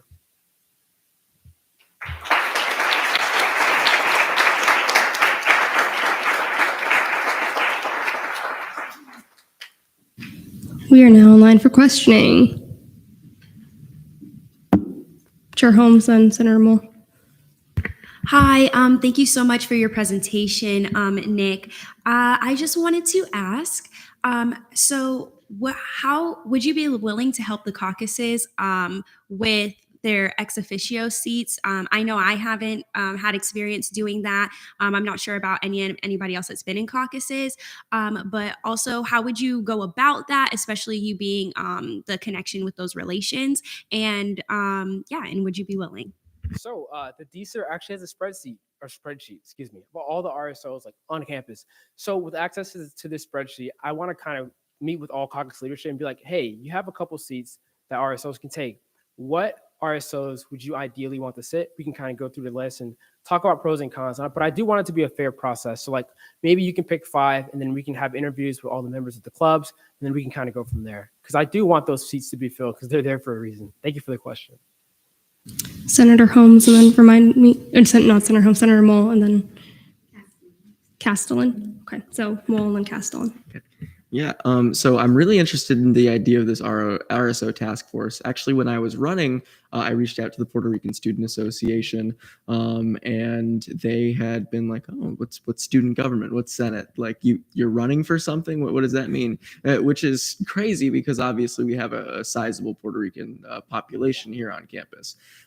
So I think that having an RSO task force is very important. My question is, how soon do you think that that's something you could roll out? And also, how would you assemble that task force? Who would be on that task force to ensure that we have as many people participating in this as possible and reaching out to those RSOs? Well, I mean, how soon do you want it? Because I've been working on this since like last February. This is something that I've wanted done for a long time, and I know a lot of senators feel the same. So, I guess first I'd want to gauge the general interest because obviously you're interested, I'm interested. I think Senator Richards is still interested. So, we have people who are already interested in this. I kind of want to gather a list. We can be like, okay, we want to build this task force. So let's look at RSO tabling events. And if there's none going on, let's just table just us outside the student union. And then, hey, are you in an RSO? Did you know that you can get this from student government? Do you come to these events? Maybe we can make some cards or just some kind of cheat sheets or information sheets to give out to people. Because, a lot of things are kind of spread through word of mouth when you're physically there. I don't believe in just fulfilling the statutory requirement, just pushing out an email because that's not right. We're supposed to be physically present in there. I've actually gone to a couple of GBMs from my assigned RSO's last meeting. I met people and it was a really good experience. So I kind of hope to continue doing that. Is it a follow-up relating to his answer? Okay, so follow-up and then Castellan. Yeah. How do caucuses fit into that equation? We can put caucuses into that equation. I don't necessarily want to just ask leadership because everything isn't about leadership. So I'll kind of ask, hey, I want 2 members from this caucus to be on this task force. Who wants to do it? And then I guess, the caucuses can kind of vote or decide. There's a lot of people that want to do it. So I would want to work, with everybody on the caucus. Because like I said, everything's not about leadership. Maybe the caucus chair didn't know the most about the caucus and a member did. So I kind of want to go with whoever has the most passion or the most enthusiasm or knows the most about the situation. And that's kind of how I would assemble the task force. Senator Castellan and then Senator Gell. Before I ask this question, you're going to be assigning RSOs to senators as well, not just caucuses, correct? Right, just RSOs, yeah. Like to senators as well, correct? 2 senators. Okay, yes. So I just wanted to ask, what is your approach to assigning senators? What will your approach be to assigning senators to their designated RSOs that they would want in a fair and efficient way? And how would you combat any overlay or overlay with that? Yeah, so me and Brody actually had a meeting about this on Friday. So ideally, I would have a spreadsheet of all the RSOs, and I do it on the first come, first serve basis. You can kind of email me, should I get confirmed and be like, I'll make the spreadsheet available to everybody. Everybody can look at it. You can go down the list and be like, I want these 5 RSOs. So whoever sends me that message first, I will assign those RSOs. If there's overlap, I'll be like, oh, I'm sorry. Senator Castile already has those RSOs, but these are some very similar RSOs if you would like to take them, or you can take any other one off the list. So I probably do it more on a first come, first serve basis. Senator Gell, and then if I don't see any further hands after that, I'll take a motion. Hi, Nick. I'm super glad to see you up there. My question is, could you tell me 3 statutory requirements of the DSER? Yes, I can. So you need to make sure all senators are maintaining connection with their RSOs. You need to meet on a weekly basis with the pro tempore, and you also need to take minutes in Senate exec meetings. Any other questions? Any other questions? Salerno. What other non-traditional partnerships are you looking to collaborate with? So I'm in PLC. I kind of mentioned that in my speech. So I meet with a lot of university leadership, like senior vice presidents, President Cartwright himself, the first lady, his wife. So I don't think we have a lot of connections up there. So when we actually make legislation, we're not able to push it into the right places or advocate for it. So I kind of want to, talk to them a lot more about what we do and build a connection so they're more active within student government. So I would, to answer your question, higher or senior university leadership. President voting. So noted at 8:23 p.m. And remind me of your name again. Sorry. Senator Salcedo. Salcedo. Mel Salcedo. Salcedo. Okay. Follow-up relating to his Salerno. What kind of relationship are you looking to have with courts, since they are the ones that approve, assign, and create events with RSOs, which is a huge part of your duties to us senators. Yeah, thank you for the question. So I actually know one of the directors of court. So I would like to hopefully meet on a weekly basis, but not just me, people who are really interested in RSOs and want to do more for RSOs and be like, hey, we have 5 senators and we want to meet with you so we can discuss and like brainstorm ideas. So just, I guess, having that genuine connection where we're actually going there again, being physical and actually meeting with them. That's the relationship I would like to establish rather than sending emails and waiting like weeks for replies. Any other questions? If not, I'll take a motion. Temple. A move to go to debate. There's been a motion to go to debate. Are there any objections? Seeing none, we're now in debate. Right, it's going to go Sebula, Hall, Holmes, Costas, Temple, Martinez. Cool. So, hello. I believe Senator Foster is the perfect person for this position. I'm very impressed with his initiatives to work with people outside of the Senate.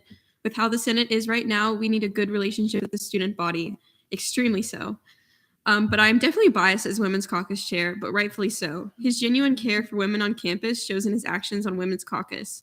He has experience advocating for and with people who are not like him, obviously as a guy in Women's Caucus, but I believe it is important to strive to understand the needs and issues of people who are not like you because you will never be able to experience it personally. I think he has the attitude and care to work with and advocate for all the kinds of different people who are in student body and in our RSOs. I will be voting to confirm Senator Foster, and I hope you all will as well. Chair Hall, and I will remind the Senate, Senator Sebula, you didn't go over this at all, but on debatable motions for this, everyone has 5 minutes to speak, so I am timing everyone just to let everyone know. But Chair Hall. Y'all have heard me talk way more than I was expecting to today, but first, is there any chance that I can allow Senator Harrell also had her hand up, but was the only one that wasn't called in the order? If I could allow her to take Senator, I'll defer to Senator Harrell. Well, thank you. I just wanted to say, since the moment I met Nick Foster, or Chair Foster, sorry, you have been nothing but great and understanding, and anyone who knows I am a first-year senator, have no idea what I'm doing, and I've already asked Nick Foster a couple of questions in Women's Caucus, I believe, and he was great to talk to and really easy to approach, and I'm glad you're in this position because it'd be nice to have someone we trust to come to. Chair Hall, I'll let you go. Okay. All I was going to say is kind of similar, being kind of like a first time senator, but having kind of met you at least a little bit in passing before, that, I think that you have a lot of integrity based off of not just the recommendations I've read, but just seeing you in the day to day, being on ENA, the work that you've done, and even just a short period of time has been very respectable. And at the end of the day, I think that we need somebody in this role who really understands the need to not just really emphasize RSOs as somebody who has been an RSO president, but also trying to kind of build those relationships out, like looking, not just beyond the student government agencies and RSOs, but also figuring out ways to get involved with PLC, getting involved with other agencies, kind of making sure that when we pass stuff, UCF knows about it, UCF understands it. And I think that you have the experience, have the relationships, but also have the ability to make new relationships that I admire a lot. So I encourage everyone to vote in favor of Chair Foster.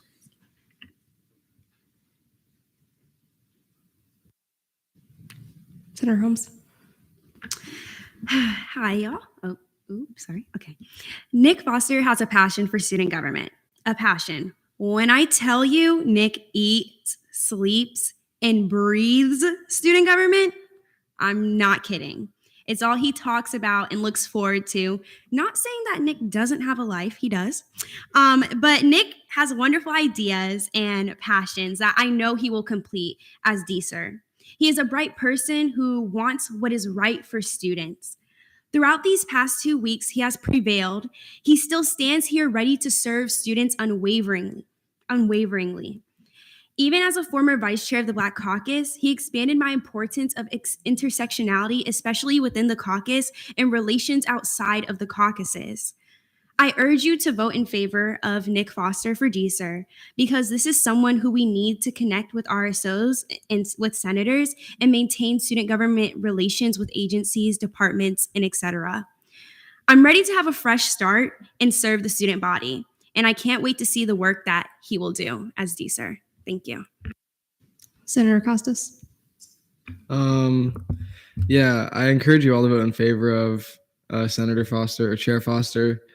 Ever since he was confirmed to the Senate, he has worked so hard alongside many of the people in here to fight for the students and fight for the rights of marginalized communities. And he's a great guy all around. He's very humble and he's honest. And I appreciate all the work that he has done. And I appreciate all the work that he will do when he is confirmed. And I encourage you all to vote in favor of Chair Foster. Temple, Martinez, and then I will take a motion if there's no dissenting debate. All right. So I had the honor to work with Chair Foster ever since I was confirmed to Senate, and I've actually seen him grow as an SGLCer when he was first confirmed to the body. I saw him like take in the atmosphere of Senate, and by the third day, he was already working as if he knew what he was doing, and he was there for about I felt like he was there for about a year, even though he was just there for 3 days.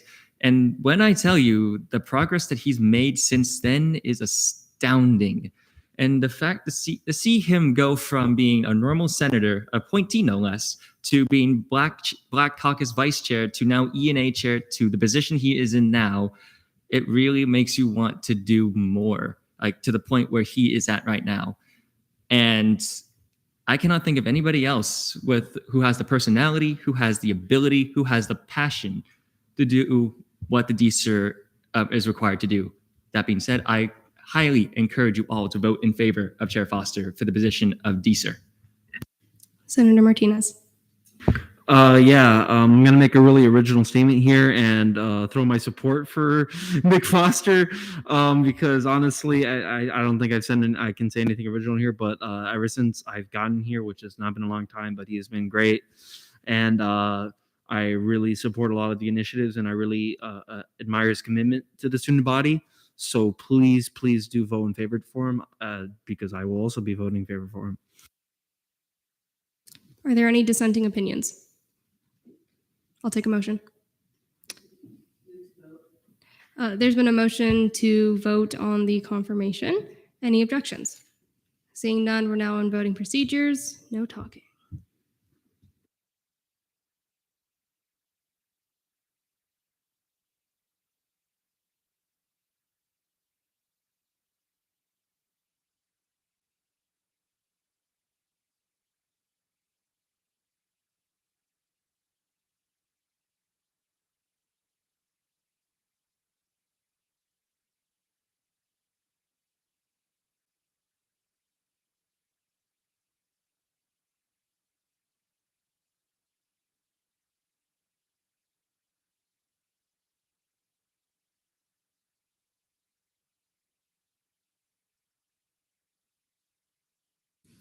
With a vote count of 31 to 0 to 1, congratulations, DSER Foster.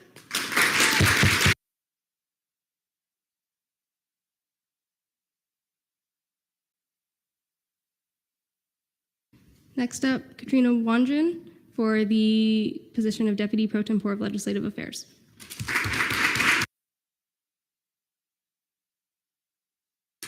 Also, before we get started, just something procedural, because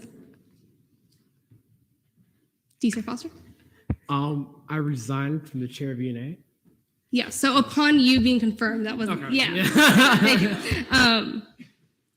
Because I kind of did something that I said I wasn't going to do. I did say during my speech that I would call on everybody, but I also said that I wasn't going to go 7 people saying the same thing, which is what happened. So what I'm going to do during debate is I'm going to call on the first 3 hands that I see, and I'll do it in increments of 3. And if I notice a pattern, I'll just ask if there are any dissenting opinions, and then we'll go from there. All right, Senator Wanjan, you have 7 minutes. Do you have a PowerPoint? Okay, whenever it's up. It's over there. Screen control, and then you click on it and hit close screen.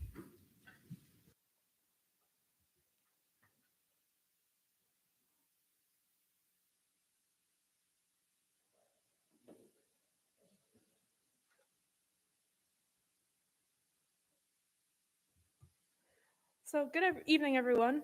For those of you who I haven't gotten to know yet, which I don't think is very many of you, my name is Katrina Wangent, and I hope to be your Deputy Pro Tempore of Legislative Affairs this session.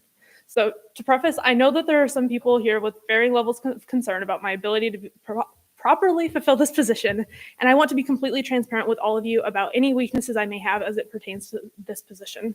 Next slide, please. First off, I know I struggle with approachability. I was homeschooled for a large part of my life, and I definitely still feel some of those effects when it comes to social interaction. This is something I've been working on for a while, and I know Pro Temp Cerisi has 10 trainings that she wants to put her deputies through over our break, some of which will work on my approachability and social skills. Our newly confirmed DSER is also somebody who I will definitely be asking for help in this realm, as I can't think of anyone better to help me work on my approachability. I will also say if I'm coming off as unapproachable, please let me know. I really appreciate feedback and communication. I can also struggle with confidence. You might be able to tell right now. This is something I don't think will be a huge issue, just because of the amazing support systems I've developed throughout my time here, as well as Pro Temp Cerisi has talked about office goal setting, and seeing our goals laid out in front of me and the stages of completion they're in might help me, and probably will, help me feel more confident in my ability to complete those goals. I also will become more comfortable in this position over time, which will just help me build confidence in general. Finally, I know I can be too assertive in being heard when I feel knowledgeable about something. This can be an issue because I can end up muffling less experienced voices who bring new perspectives and ideas to the table. This works alongside the approachability factor, where I am working on being more comfortable taking a step back and only speaking up when my voice is needed in order to allow others in this room the space that they need to learn. Next slide, please. I also think it's very important to talk about some of my strengths. I'm a very quick learner. I pick up new things fast and don't need a lot of help once I figured things out. I also have a lot of knowledge about statutes. Even before I was in Senate, I spent a lot of time reading them, and I've developed a solid understanding of our bylaws, especially the fiscal side of things. Branching right off of that, I am very passionate about fiscal. You might have noticed if you've been in a fiscal committee with me. Fiscal is arguably one of the most difficult parts of Senate for people to understand, and it likely has the most quantifiable impact with our $930,000 budget that makes up our 2 CRT and FAO accounts. I really want to use this knowledge and passion to teach other senators and interested students about fiscal policy. Finally, I feel comfortable writing and working on legislation. As someone who very clearly remembers their first piece of legislation back in January, I know how scary it can be for new senators to work on legislation, and I really want to help alleviate that, no matter how much help is needed. I would also love to continue the legislation writing workshops that I know happened once or twice last session, and likely run them more regularly to help any senators and interested students understand legislation. Next slide, please. Now for my initiatives. For the first of my general Senate initiatives, I really want to grow the impact of proclamations. I want to encourage senators to write legislation in recognition of specific occasions going on well in advance of those occasions. This allows senators to work with the plethora of organizations we have on campus to plan or promote events relating to that occasion. When we write legislation recognizing something but don't actually do anything to back that up, it can come off as hollow, and I really would love to work with other organizations to fix that. An important other part of this position is to work with the Attorney General to keep our statutes updated, as well as Senate rules. It's really difficult to write legislation if we don't have updated documents. He also has to send them out by the 1st of every month to the website, and I will make sure that we have those documents so that we can write legislation. Also, as far as legislation is concerned, I want to work with caucuses and RSOs to get them more involved with legislation, potentially writing proclamations and resolutions to things important to their communities. The problem is that many RSOs don't realize they can write legislation or don't know how. I'd really love to work with them and invite them to legislation writing workshops so they can understand that process. Finally, I want to establish communication with the ELA whenever they are confirmed and our caucuses to ensure that people's initiatives are getting all the help they can. I want to be able to help people with their initiatives, and whether that's related to their college or identities that are represented within our caucuses, but those initiatives might not always be communicated to the DLEG. By establishing these lines of communication, I can have conversations with senators about their initiatives without them having to come to me specifically. Next slide, please. So next, fiscal initiatives. I really want to create fiscal policy literacy workshops to educate everyone in Senate and out about how our processes work, what we can and can't fund, and what is necessary to prevent our RSOs and individuals from facing sanctions.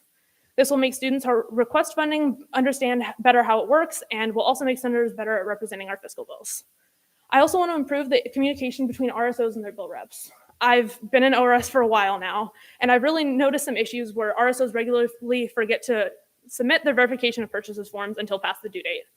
This could be fixed if the fiscal bill representatives reached out to their RSOs between the end of the event or end of travel, depending on whether it's a CRT or FAO bill, and the reversion date, just to make sure the VPF is submitted before the due date and ORS doesn't have to hold as many post-funding hearings for late submissions.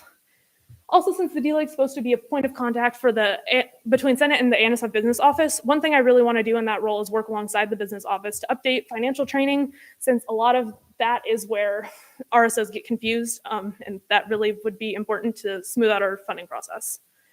Finally, I'd like to work alongside fiscal committee chairs to create fiscal cheat sheets, because I know fiscal committees can be really intimidating and confusing, both for senators and for RSOs and individuals. And making those cheat sheets would make them less intimidating for everyone. Next slide. The final thing I want to go over is accountability and transparency in the Pro Tem's office. I think that honesty is the best policy. As DLEG, I intend to be completely transparent about the reasoning behind any denial of legislation, as well as discussing any of those denials with the Pro Temp in order to ensure we are on the same page. 1 minute remaining. I also intend to follow former DLEG Bonifant's example and provide that explanation on the Senate floor so everyone is fully aware of the reasoning behind any denial of legislation. I also intend to work alongside the other members of the Pro Temp's office to work on my approachability, as I stated earlier, and ensure that all of us are holding each other accountable. I have no doubt that Pro Temp Ceresi would call me out if I was slacking on any of my duties, and I would do the same for her. My final initiative is the anonymous DLEG feedback form, so that all of you can constantly tell me how I'm doing and what I need to fix without any fear of backlash or me being angry at you. Next slide. So just thank you for your time, and I hope to be your next Deputy Pro Tempore of Legislative Affairs.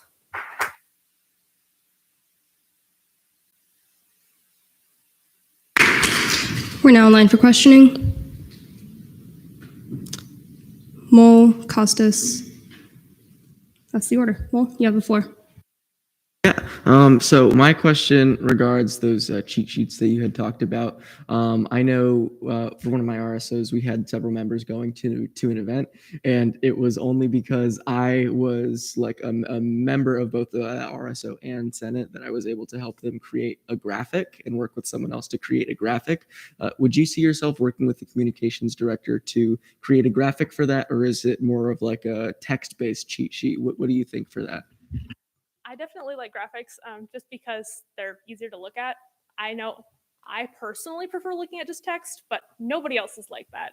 I'm just insane. So yes, I definitely think putting together some sort of graphic is necessary in order to make that as understandable as possible. Does that answer your question? Okay. Costas and then Senator Gale. So I wanted to ask, as a DLEG, you're going to be looking at a lot of legislation that might be contrary to anybody's personal views. How do you plan on removing like any personal biases you have to make sure that whatever is proposed is what is intended by the original proposee? Is that the word? So I definitely think that it is important for the DLEG to keep their personal biases completely away from internal legislation. I think that when the DLEG is looking at legislation, they should be looking at it in order to determine whether or not it's fit for the floor, not whether or not it is something they agree with and think should be passed. I think it's mostly like technical errors and things of that sort, and making sure the bill is well written, like that it's well researched and that sort of thing, rather than being a debate on whether or not my political beliefs match with that of the bill. Senator Gill and then Senator Cox. Hi, Senator Wanton. Great presentation. My question is, I really appreciate the transparency on your strengths and weaknesses. I think that's very integral. My question is, I know that I have felt that way, that you are unapproachable or that our communication has not been the best. My question is, if you run into incidents with other senators like that, how will you actively work to get better in those relationships so that we can function better as a body? I definitely think that it's important as the DLEG in order to make sure any relationships that may have been hurt in the past. I would love to talk to those people, whether that be you or anyone else in this room. And if they feel necessary, have it mediated by an advisor, by the speaker, by the pro temp, just to make sure that they feel as safe as possible in those spaces and feel completely welcome coming to speak to the DLEG about any of their initiatives and ideas they may have. Senator Cox. You mentioned graphics. I just want to know what measures you'll be using to ensure the graphics are accessible to those with disabilities. I know that disabilities and like making sure things are accessible is something very close to Pro Tem Ceresi's heart. I doubt she would let me do anything that was possibly inaccessible. I would definitely run anything and everything by her, just because I am not the most qualified person to speak on any of that sort of thing, but I know she's done a lot of work in that realm, and I think that she would be amazing to speak to about that. And anyone else who would like to be involved in discussing that sort of thing, I think would be absolutely necessary. I'm also a member of Disability Caucus, so that sort of thing. If I could talk to the organizations that hopefully will sit on that caucus, then that would be awesome. Is there a motion to go to debate? Any objections? Seeing none, we are now in debate. Temple, Spalding, Gell. That's the order I'll stick with for now. No. All right, so I have in a similar debate to Deeser Foster now. Congratulations. I have worked with Chair Vanjan for quite some time since, yes, I know I pronounce your name like that. I have worked with Senator Wanjan for quite some time, even during the SGLC program. And I have seen her just dive straight into ORS and fiscal. And I have seen her like just keep her head buried in legislation and in statutes as well. And how can I put this? Considering the passion that she holds for Senate and how much she wants to see this body running as efficiently as she can, and seeing how much she's put into this particular body and how much she's been willing to go when it comes to making sure that everything is running smoothly, I can't think of anybody else who would fill this position other than her. And for full transparency, I myself had applied for the DLEG position, but I knew that that Katrina would have made an infinitely better pro tempore of legislative affairs. So with that being said, I highly encourage you all to vote in favor of Chair Wanjan. Senator Spalding, you have the floor. Hi, everyone. So I have had the pleasure of getting to work with Chair Wanjan in FAO, and I see how passionately driven she is, and I see how knowledgeable she is, and I see how much she cares. She is definitely fiscally trained, more than probably anybody in this room. But I do want to say that, you know, we have pretty much been preaching about transparency. And so for her to let us know what her weaknesses are, like, hey, I'm human, I have weaknesses and I make mistakes. That's like a moment of vulnerability that I appreciate. And then also to show, hey, like, I'm going to do better. I'm going to work on this and that. It's something that I admire. So with that being said, I'm going to vote in favor, and I encourage you all to do the same. Senator Gell, you have the floor. Thank you. Hi, everyone. Today I will be speaking against the confirmation of Senator Wanjan. I have had the opportunity to work with her, and she is not someone I believe that should be in the pro temp's office right now, as I do believe she can be domineering. What I will say, Senator Wanjan does have good work ethic. I think this is one of the qualities she has mastered. However, her inability to communicate is not something I would like to see in the pro temp's office. During her confirmation in the 53rd sessions, questions were asked by a senator of her ability to communicate effectively. Unfortunately, she is still yet to apologize or communicate with this senator. This concerns me. Her communication style is something I am worried about. Understanding that the pro temp's office is a huge leadership position, I am worried about her ability to work alongside the Senate body and RSOs, specifically the Senate body. She has displayed unkind behavior to individuals that she does not like. Student government already has obstacles within working with the student body, and I do not think a Senator Wanjan would aid in reconstructing the bridge, as it's known that the DLEG oversees legislation and the creation of fiscal bills. While I believe she is an adequate candidate, I do not think she is the best candidate, as I believe people in the pro temp's office should be hardworking, understanding, communicative, and cooperative. I can only say Senator Wanjan has displayed two of these character traits. She has displayed rude behavior and has decided it is okay, alongside with her friends Sean Mitchinson and Ariane Block, that bullying behavior is tolerated. The 53rd pro temp's office was fair, just, hardworking, and cooperative. Senator Wanjan has openly talked about senators' character in the office rather than their behavior. Not only have I overheard her doing this, other senators have shared similar sentiments, including one of her closest friends who informed me of this behavior. I do not hold this over Senator Wanjan's head, though, but I think we as a body should really reflect if this behavior should be awarded and promoted in the pro temp's office. Furthermore, during an election, Senator Wanjan believed it was okay to speak for a former senator in debate. This is something that we should not tolerate. Although I feel strongly against confirming Senator Wanjan today in the pro temp's office, I do want to acknowledge that Senator Wanjan is not a bad person.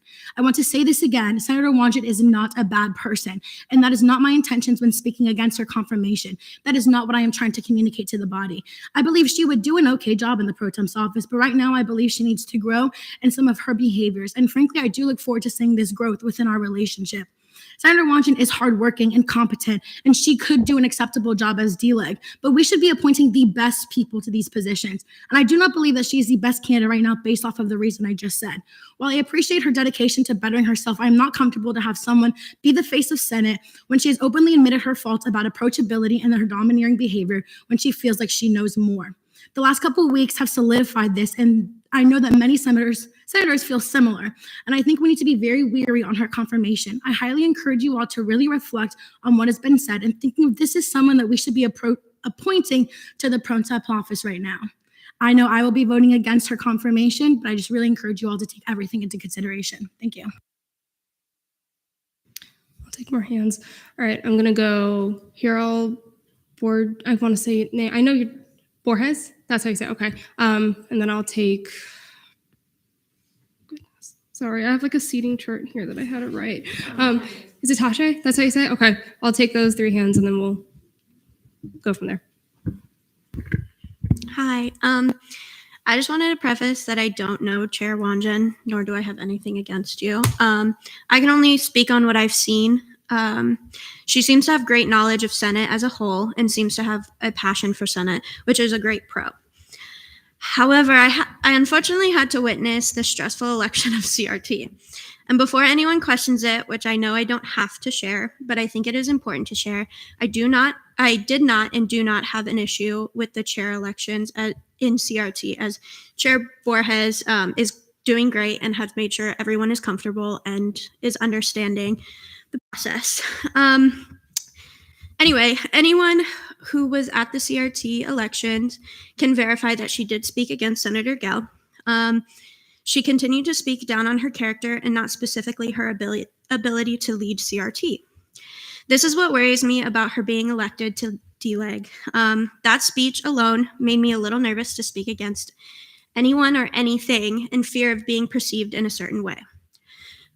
With that being said, I'm still undecided on how I am going to vote, but I felt like this needed to be shared because as a new senator, seeing the CRT elections go the way they did and how everything played out did make me a little weary of being perceived as aggressive or not knowledgeable when anyone who has spoken to new senators has said that this is a learning curve, and I think that we should keep that held. But again, I'm still undecided, so take that with what you will. Senator Borges, you have the floor. Thank you. I had something written, but I'm not really going to go off of it. So as a fiscal chair, as chair of CRT, I can't imagine anyone else being D-Leg. The extensive knowledge you need to be D-Leg is extremely high. I don't truly believe anyone else in this room has higher fiscal knowledge than she does. On top of that, I've witnessed her communicating well with many people, helping people out with legislation that she didn't agree with, helping me with legislation. She wrote the fiscal bill that we passed without a generator, without anyone's help. So many different things that she has excelled in since she started here and as an SGLCer. Speaking as a chair on the CRT election, in my viewpoint, everything was said as a viewpoint of a fiscal chair's worry about senators' ability to do the job and nothing personal. I do not believe there was any bullying or anything of that stance. And I want you to realize, who is speaking and what they can gain out of it when it comes to speaking against Chair Wanjan. Senator Tasha, you have the floor. I just wanted to say, as a newer senator, because I think a lot of the people who have spoken so far are returning senators, I've never spoken with Chair Wanjan before, but as far as the not perfect for the job, but good for the job thing is concerned, I think I trust the judgment of our pro temp to conduct these interviews and have the most information out of any of us on who was applying for these positions. And so I do think that in a confirmation rather than an election, the only reason you should be voting no on someone is if you think they have a massive character flaw or have made a massive mistake or are grossly incompetent for the position. That's my personal opinion on confirmations. But because of that, I will be voting in favor of them. Are there any other senators strongly wishing to debate? All right, it's going to go Hall, Foster, Anderson, and then I'll take a motion. Yeah, so speaking transparently, I will be abstaining from this vote personally. I've made clear to some people that I have felt that my election as GAP was not well received by some other chairs, including Chair Wanjin. I have felt at times a cold reception, as well as when attending a GAP meeting kind of, and I think that kind of goes more into when Chair Wanjin discussed the weaknesses side, like just kind of under the breath comments when I was struggling with the initial procedure. But all that to say, at the end of the day, that's something that I would love to talk with Chair Wanjin about. And I think that I factor a couple of things. One, most of us in here are younger. I mean, I think there's some people, obviously the graduate students are older than 21, and there are a couple of 21-year-olds in here like myself. And I know that in the case of Chair Wanjin is not 21. And I think that experience, like life experience, etc., plays a role. I also feel that at the end of the day, acknowledging the weaknesses is something that I think was very important to do. And I think that to me, I kind of echo the sentiment that I do think that the knowledge that DLEG requires is very extensive. I mean, those of you who were in the last session, Senator Bonifant, who did it, was amazing at it, but everyone that I ever talked to about was like, that is a horrifying job to have to deal with 24/7, just in terms of the amount of knowledge and work it requires. And I have a lot of confidence in the hardworkingness of Chair Wanjin, and I know that kind of the quote, not even necessarily character issues, but I think just kind of maybe getting off on the wrong foot, etc., is workable. I felt the need to just speak because I kind of felt to justify my abstention if I'm the only one, so it doesn't feel like, why did Hall do that kind of thing. But it really just boils down to, like, I think that there's a lot of room to grow. I have a lot of confidence in Pro Tem Cerisi and D-Sir Foster to also help a lot with that. And I think that it's a very mendable situation. And I think a part of me is kind of bygones be bygones about that, have grace with people. And so I'm not going to take up any more time, but just, yeah, I think that Chair Wanjin is definitely more than qualified for this role, and I hope to kind of resolve any sort of lingering thing that we may have. Foster, Anderson, and then I'll take a motion. Yeah, I'm going to be completely honest. When I first met Chair Wanjin, I saw her from a distance, and I did not like her. And for me to not dislike somebody, it's a lot. But after having a few conversations with her, I found out she was homeschooled and that she's an introvert and that she's 17. I sat on FAO with her, and she was helping me with a lot of the physical policy because I didn't understand it at the time. She was really helpful in like a more interpersonal setting. And it was really wrong of me to make that judgment on her that, oh, I don't like you from a distance, because I'm not the type of person. So I do apologize for that. Yeah, for making that judgment. But after having a couple conversations with her just about E&A before I even became chair, she was willing to sit down with me and go through all 28 pages of Title VI. And we were talking about like what we wanted to change about it before I was even a chair. And we've just had conversations, and she's always so helpful. And just being able to sit up there and being transparent about your weaknesses in a room full of people who hold the power to vote no on you to get a position that you're really qualified to do, it says a lot to me. And, the fact that she explained that, she has these weaknesses. She also said that, she was willing to work with the people who she did wrong and talk to them. And that's really important to me, is accountability. It means a lot in a leader. So I am voting in favor of her, and I highly suggest everyone else to as well. Senator Anderson, you may retain. Hi, everyone. So recently I did meet Wanjin. I have heard a few concerns just recently about the way that things are approached by Wanjin. And I see that she sees it as well. And that's the first step to doing better. And I have never seen somebody so qualified for this position. And in my personal opinion, I will be voting yes. And once again, I do expect to see more from them as well. And I know that she will do better as well, just based off of some of the concerns that she's heard today. And I hope that everybody takes that into account. So I will be voting yes. Your motion? Sorry, motion to vote? There's been a motion to vote on confirmation. Are there any objections? Do you withdraw? Sure. Senator Martinez. Sorry, I just wanted to. I'm not trying to like waste any more time, but I did wanted to just read what Senator Gell was talking about, like because I went to the CRT meeting agenda and when I looked at what she was talking about, and I'm just gonna read it out for you. This isn't a transcript, but it's in the minutes, so I'll just read it out. Supporting Borges, worked with both of the senators. Borges has demonstrated passion, and Gell has given out false information on behalf of ORS, has encouraged RSOs to operate ineffectively. We met with the accountants recently. Former CRT vice chair also agrees with the former chair. I don't know.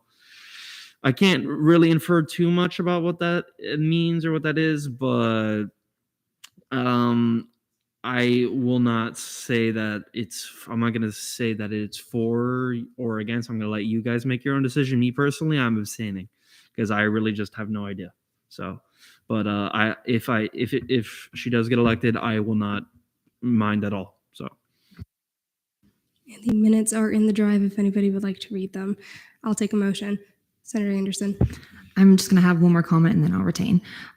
So once again, yeah, my main concern is just the way that Senator Wanjin goes about things. But once again, keep it in perspective, Wanjin is 17 and just hasn't had the exact same experience that all of us have. So if Senator Wanjin is accepted into this position, I fully expect you to be able to take accountability and do better as well. And I know that you can. So once again, I will be voting in favor this time and motion to vote. There's been a motion to vote. Are there any objections? Do you withdraw? Okay. All right. I'm going to go Chair Hall. And I will say to the Senate that we are starting to get to circle debate. So let's keep that in mind as we are deciding what we're going to say. Chair Hall. Just respectively, like I understand Senator Martinez's reasons for reading those minutes out. At the end of the day, I understand it, but it did also feel like a criticism of Senator Gell's character specifically. And I know that was not the intention, but that was kind of the vibe. I saw Senator Gell raise their hand as well as Senator Borges. So to be honest, I think they were obviously the two candidates in this race. I think it would be beneficial to maybe hear both of them now that that's been brought to light, just because I don't want this is exactly what has been happening the last couple of weeks, where these things kind of get subtly jabbed and people kind of feel whatever. And like I said, that was not the intention. I just think like there's been a vibe. So I think it'd be better to let Senator Borges and Senator Gell, if they would like to, just kind of clarify their remarks on that. Is there a motion to vote? Any objections? Senator Gell, you have 2 minutes and 6 seconds to speak. Yeah, I do want to let the body know. Yeah, that meeting was harsh. That was a lot. That was the bullying behavior that I was talking about. The minutes really don't reflect that. However, Senator Wanjin is young, and I am a big believer in second chances. I am a big believer in grace. I am still weary. I'll be abstaining. However, that meeting is in reference to what I was talking about, but I don't want to relive that because, like I said, I let that go. And hearing debate, I believe everyone thinks that we should give Senator Wanjin a chance. And so if the body feels comfortable with that, I am comfortable with that. Senator Wanjin, nothing against you. I really hope we can mend our relationship with that. I will be abstaining, but I hope that no one has anything against my character, I guess. I will take a motion. Senator Borges.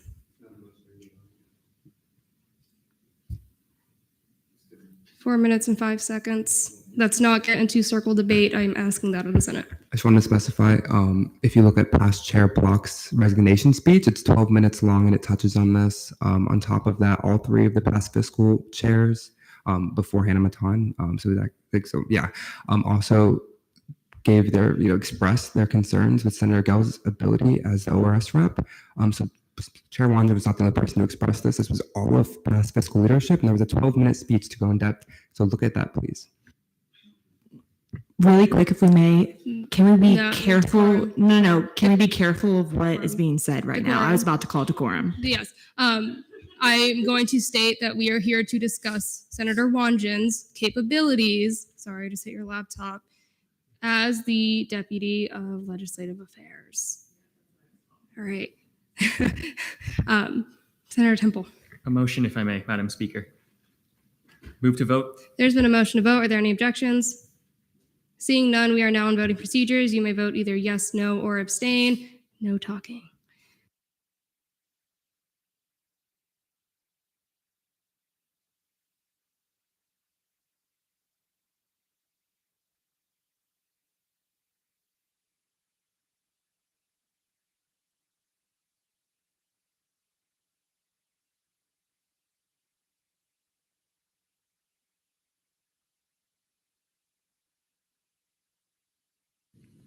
With a vote count of 15 to 0 to 17, this confirmation is approved.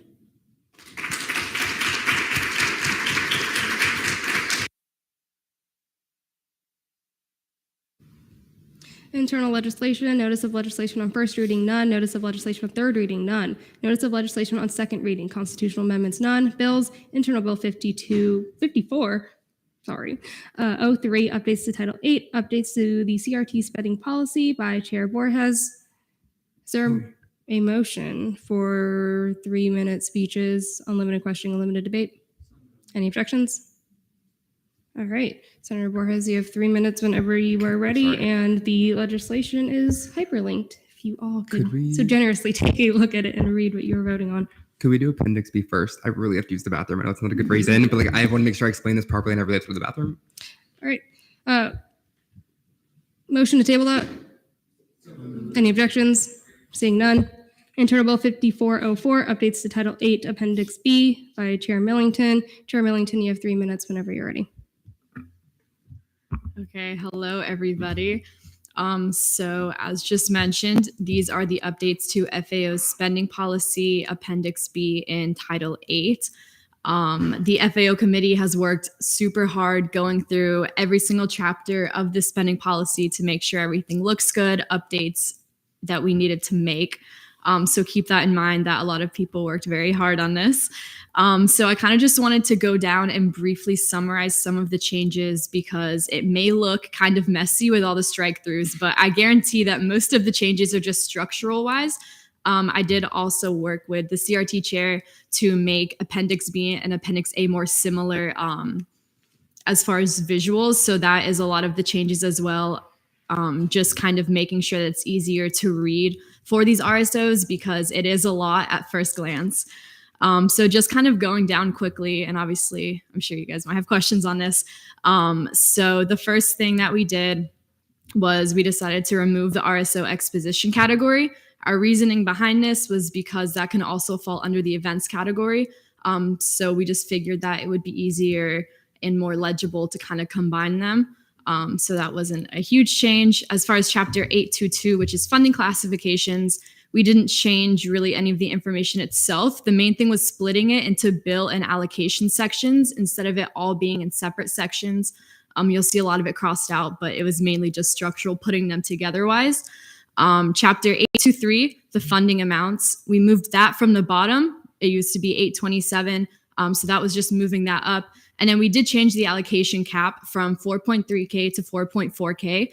The reason behind that was to reflect the $100 that is available for wellness supplies, which was added last session. When you add up, when you added up all of the sections, it was technically adding up to 4.4K. So we just changed that up to reflect that. And we did remove the individual limits on events and projects. As long as they stay under the 4.4K, we thought that would be more beneficial for the RSOs because at the end of the day, we're here to help them and get them as much of the budget that we can. Chapter 824, which is the request process, we just included committee representation into the policy, which wasn't stated before. And basically what that means is that if someone, an RSO isn't able to attend the meeting, a committee member can represent them. So that would be super beneficial and help them receive funding. The old chapter 825, there was just one item in it. 20 seconds remaining. So we moved that to 824. Chapter 825, we did an allocation and bill category again. So that was just structural. And then 826, we just moved food into there. It was the same content, except for the addition of a cultural exceptions line. So that was basically it. I tried to give a summary of it, but if you have any questions, feel free to ask. We're now line for questioning. Gosh, okay, I'm sorry. I know your name. Okay. Senator Mole. Yeah. So I was wondering, just to clarify, to make sure that I'm understanding this correctly, if I'm an RSO and I have 2 events planned throughout the year, but I also wanted to get some funding for an RSO exhibition, just because the RSO exhibition isn't there anymore, I can still get funding for those 3 events instead of just the 2, because you're also just saying as long as it's under 4.4, you can receive that funding. Is that correct? Yes, that is correct. As long as it stays under the 4.4K, they can have anything in that category. Any other questions? If not, I'll take a motion. Senator Spalding? Oh, I was just going to move to go to debate. There's been a motion to go to debate. Are there any objections? Seeing none, we are now in debate. I have my thing. It's going to go Richard.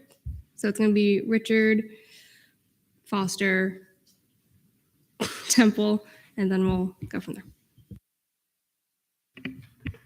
Hi, everybody. I am a member of FAO, just to be transparent in that. And I just thought I should share opinions to you all and my support for this. I think it is really a good idea to make FAO and CRT more alike.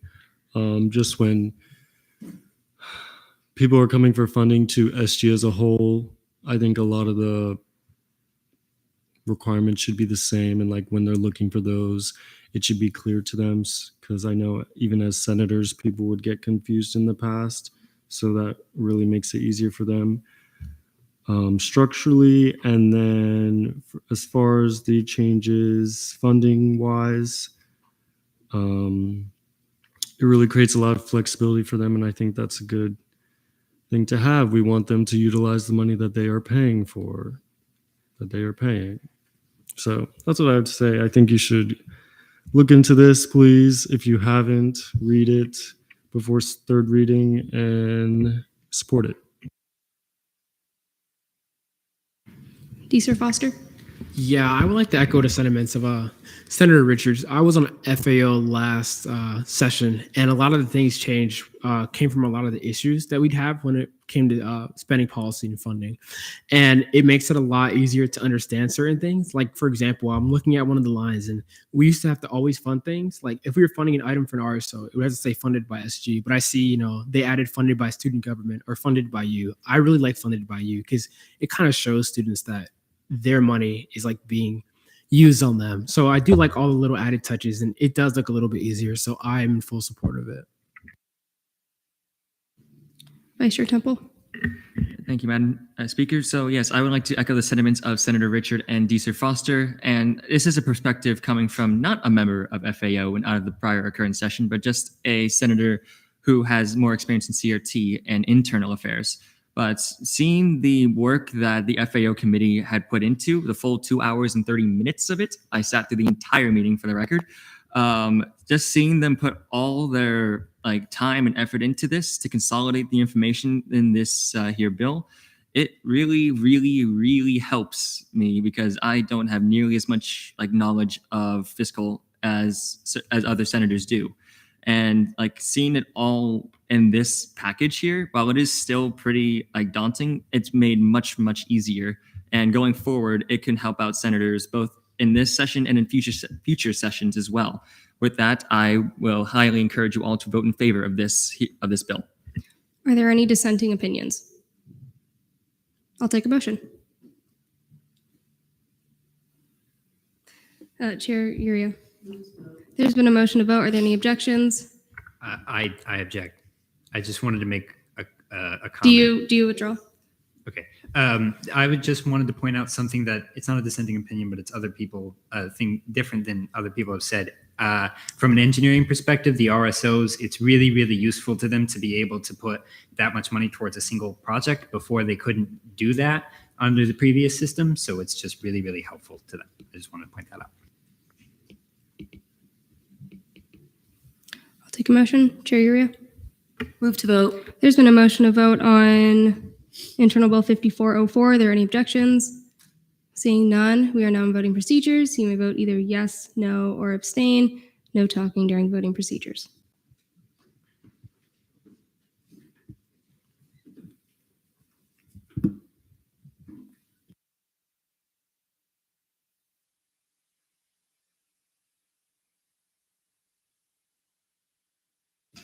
With a vote count of 33 to 0 to 2, Internal Bill 5404 passes favorably on second reading. Is there a motion to pick up Internal Bill 5403 from the table? Any objections?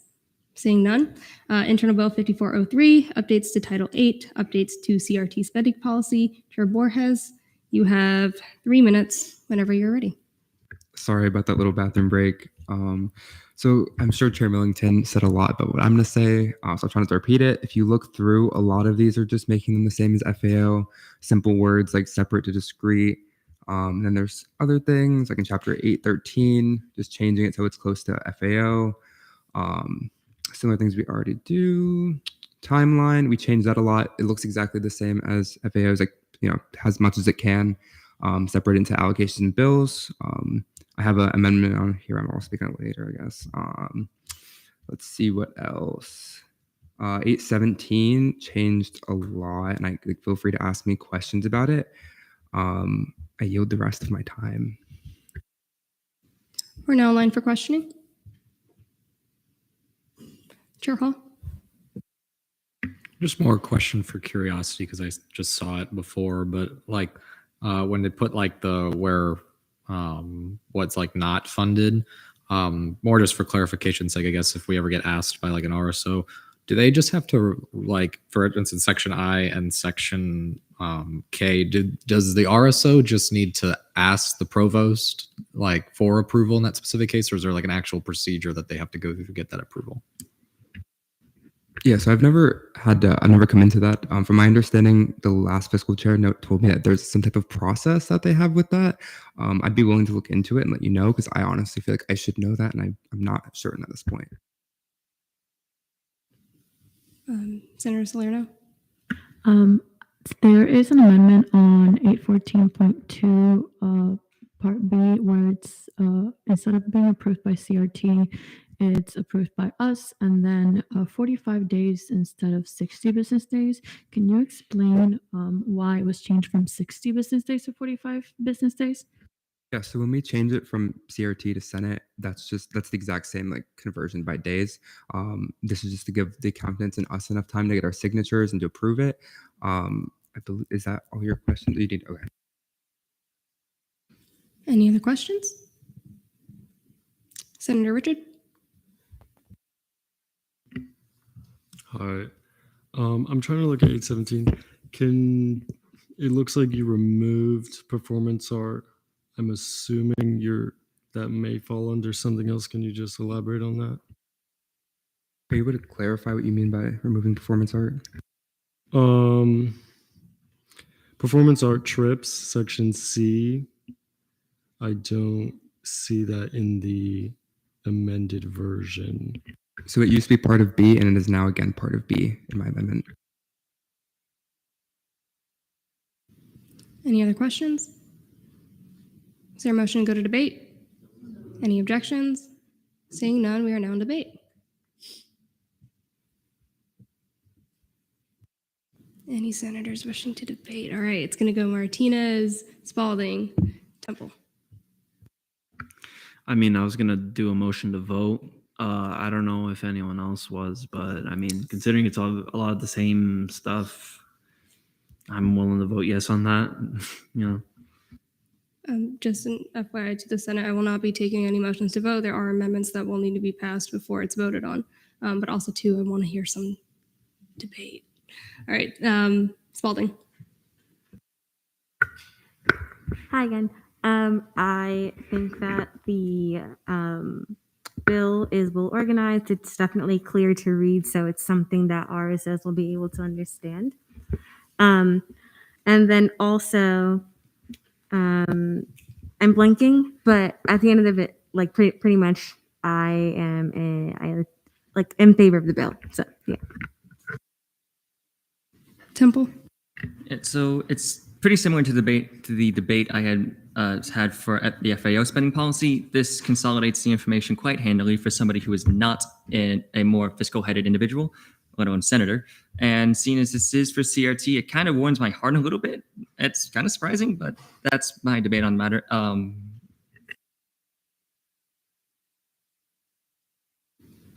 Senator Chair Borges. Move to see all my amendments. As a block. There's been a motion to see all of Chair Borges's amendments as a block. Are there any objections? Seeing none, they will be seen as a block. Senator Chair Borges.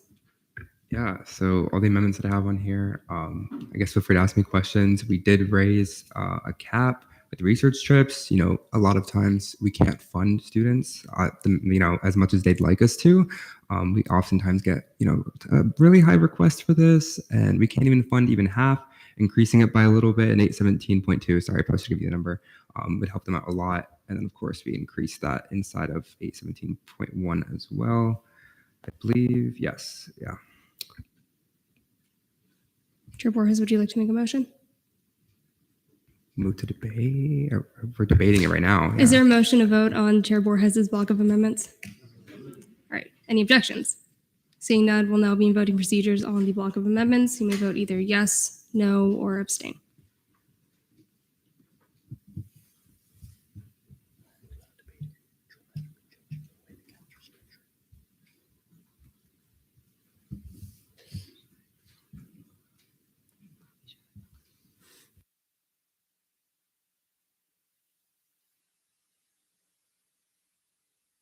With a vote count of 32 to 0 to 1, the block of amendments pass.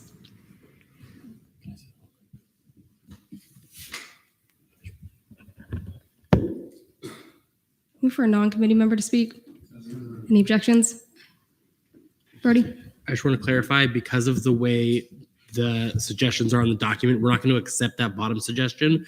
Trust that you all voted for it. It will be reflected, but we're going to take a little extra time to reflect it correctly in the bill. So if it still shows as a suggestion on the Google Doc, that's why, but trust that it is being accepted as intended.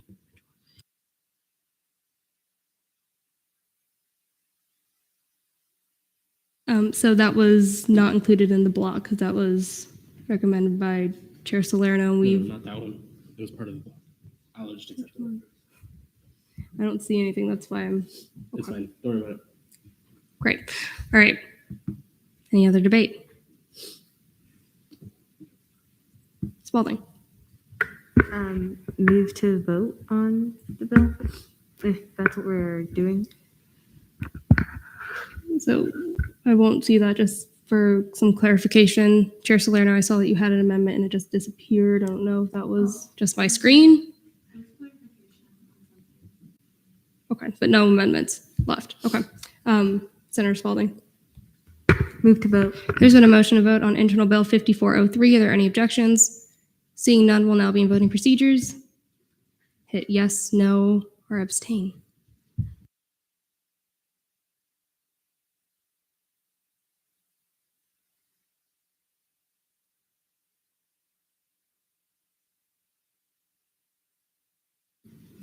With a vote count of 33 to 0 to 0, Internal Bill 54, I keep saying 52.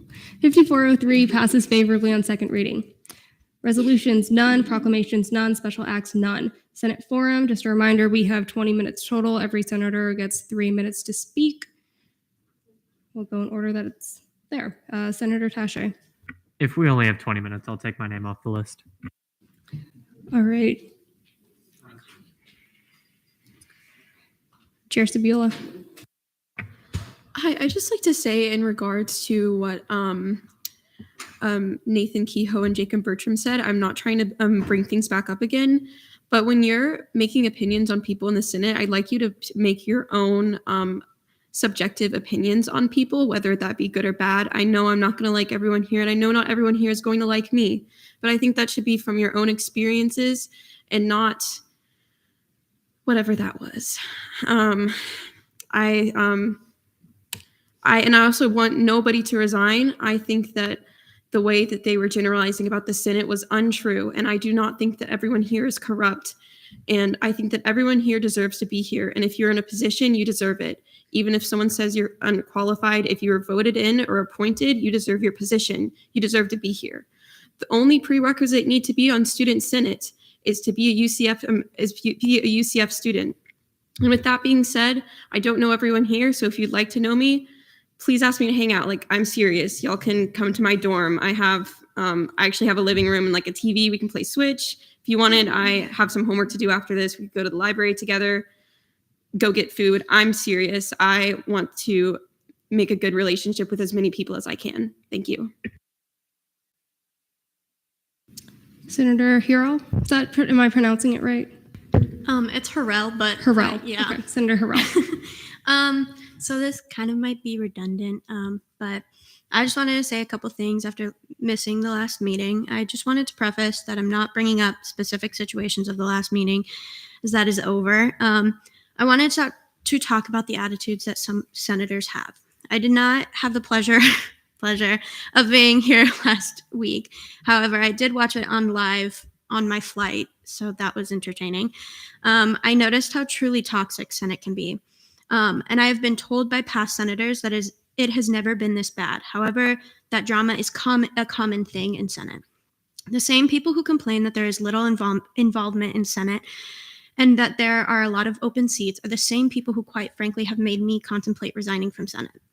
Not only have we practically bullied 3 senators out of Senate, we are close to having many more resigning due to the simple fact that people here can be disrespectful. One of the first things I was asked when joining Senate by past senators and people of my college was, did I really want to do that to myself?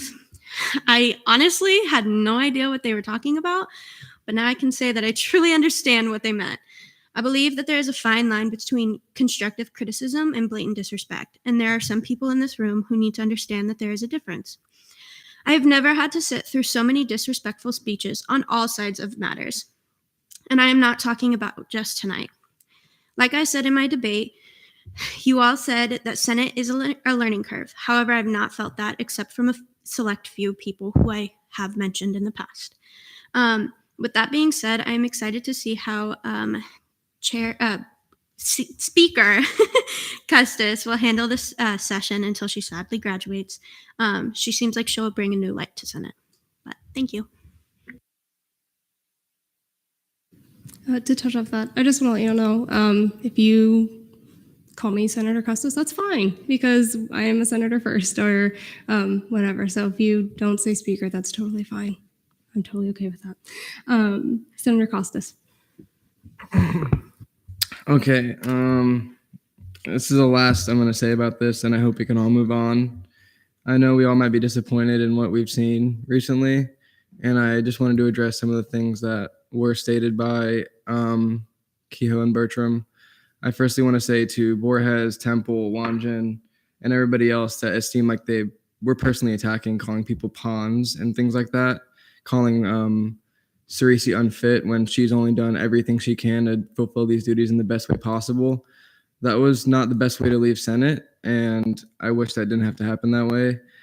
I also look forward to seeing the leadership of Custis and Cerisi, because I know they are willing to be held accountable, and it didn't seem like the discussions we were having last week led to accountability. It just led to people being put down in here, and I was accused of being corrupt by advocating for students to run for a nearly half-empty body that most students also don't even care about, and also accused of being corrupt for forming a task force that was approved to fight for the issues that students find important. Those statements by Bertram and Kehoe didn't feel the best because I've worked with them in the past on a bunch of issues that we all found important. So I just want to say, like, to everybody I agree with and disagree with on this issue, I want to put this behind us and focus on the things that are actually affecting people's lives, because the world is literally falling apart, and I don't think we have time to continue talking about he said, she said. That's it. Senator Spalding? Hi. Yeah, so before I start my time or whatever, I do want to clarify something. I have an idea per se that I want the opinion of this everyone here. Would that be under deliberation or for? Is it on one particular topic? For the sake of time, yes. Deliberation. Yes. Yeah. Sorry. Yeah. Sorry. We'll do it during deliberation. Did you still want to say something for Quorum? No. Okay. Chair Hall. Yeah, so today was a day. And I just kind of wanted to just touch on the overall thing. Throughout the past, week or so, especially talking with people, I feel like I've been very consistent in what I viewed this entire situation as. I think that something I would like to see us potentially try to do is to create some form of investigative tool within the legislative branch, because currently there is none. I think that we need to be very careful in the future of, basing our, especially voting decisions off of he said, she said, they said, everyone in between said things.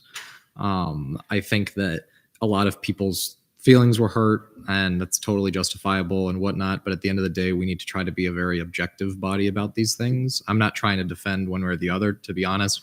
I wish that they had not resigned the way that they did, and that we could have had some sort of investigation into this, and we could let the facts lead that investigation. I think that's something we should definitely try to explore as a body, of how we can, make sure that we're not doing decisions on a whim, and just because we have friends on one side and we have friends on the other side, and they're all saying this, that, and that at the end of the day, let's try to work constructively with each other, but let's try to create tools for us to also make sure that when these things do come up, and unfortunately, we're human. I could see things, hopefully not to this degree, but things like this happening in the future, that we have those tools available to make sure that we don't make a decision unilaterally that down the line we'll regret, because we need to make sure that we're not setting bad precedents in the future. I think the best way to do that is to really take seriously holding ourselves accountable, and something like that would help in that aspect. Senator Gell. Hi, I want to preface this by saying I've tried. I've really tried. And the behavior, no, of constantly putting my name down is ridiculous. I'm frustrated at Senator Borges, and after communicating to him how I felt, I thought he understood. But he's continued to bring up events that I thought were alleviated to back up his friends Sean and REM, which were upset at me for calling out their CRT biases. I've decided I want to explain more on this. Furthermore, they have lied, and I've allowed them to speak on my name and misspeak for me. I was called aggressive, incompetent, and a danger. Have any of you guys felt that I have been a danger? How is this allowed? It should be noted Tyler Borges has come to me about issues about Katrina Wanjan, and then decided to speak for her today because they are friends.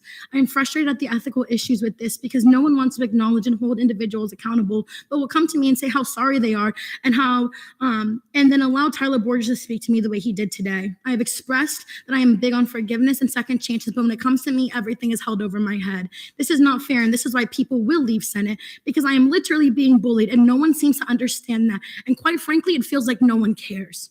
Other ethical issues have also been broken. There was a meeting held yesterday and broke Sunshine Law chapters 1201 and chapters 1202. When talking about transparency, what the floor should know is before the session occurred, a group chat was created, and there was a list of senators who were not allowed in this chat. And now I'm not attacking anyone. Rather, these are things that the body should know, because we talk about ethical concerns, but minor ethical concerns are allowed to go untalked about. Exclusion of senators is not okay, and I will never stand for that. The issue was resolved, though, and the group chat was open. However, it was brought to my attention another meeting occurred yesterday that was not open to the whole body. The issue with transparency and issues arising are because of these private meetings and group chats that are occurring without letting the entire body know. At this meeting, the impeachment of former Speaker Kehoe, who resigned, was talked about, and a senator decided it was okay to announce that they would want the speaker position. However, no minutes were recorded. The meeting was not recorded. This is an ethical and sunshine law violation. I am so tired of this. I have tried to restore relationships and I've tried to communicate, but I am tired. I am tired of the lack of response and then the going back on what was said to me in a good faith conversation. The 53rd session was fun and awesome, but now I am being put down. The thought of a resignation is super large in my mind, and I am not someone who quits, but the lack of unity is emotionally draining. I am so tired of my character and other senators continuing to do this. I'm going to take time to reflect these next couple of days before the Senate meeting, and I really encourage you all because this behavior is toxic and it should not be allowed in this next session. Thank you. 15. Oh. I'm going to say I was not aware of a meeting, but I do want information about it from whoever can give it to me. And if it's not given to me, I will public records request it. So I'm going to ask those who were involved to let me know. All right. And additionally, I'm going to say that across the debate tonight, I've heard character attacks. I've heard different words like incompetent, rude, incapable. Those are character traits, not behaviors. So moving forward, I want senators to be mindful that we should be discussing the actions and behaviors of Senate. So if you perceive someone to be rude, say what happened that you perceive to be rude. Or if you feel that they're incompetent because, say, they might not have been performing a duty, say that. I'm going to encourage that type of dialogue moving forward. So if I do hear character traits, like classifications such as lazy or something like that, I will state decorum going forward. And that should signal to senators to kind of not necessarily refrain from speaking, but to maybe reframe how it is said. All right. We have 7 minutes and 42 seconds remaining. Chair Holmes. Hi, everyone. I just want to say thank you for sitting through all of this. It's been a lot lately, and I hope that we can all get some rest and reflect after this whole entire situation. I also wanted to say that I know that, like our speaker said, there were attacks on character, and if you really want to get to know me, please shoot me a message. Please stop me in the hallway. Talk to me. I know that I've been called self-righteous or whatever, but I just want y'all to know, like, everything I do is for the students. Like, that's all I'm here for. That's literally all I'm here for. If you have a question about something or you want to get your initiative started, like, please let me know. Like, that's all I want to do. I want to help students. I want to help you. I want to build relationships. Going back to the ethics situation, I want to let y'all know about, the recorded live stream and everything. And the speaker will be getting the recordings of senators speaking about other senators. Senator Gell, I know you mentioned about personal attacks and whatnot and everything, but I want to let you know that your words were heard as well. So I know you have been feeling bullied, but I have also. And your words are on recording. So just to let you know.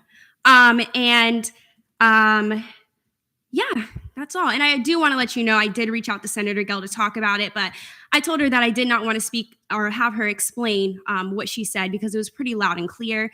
And I think I deserve that respect not to want to have that conversation any longer. So if you are going to spread love and kindness and transparency, please make sure that you are doing the same.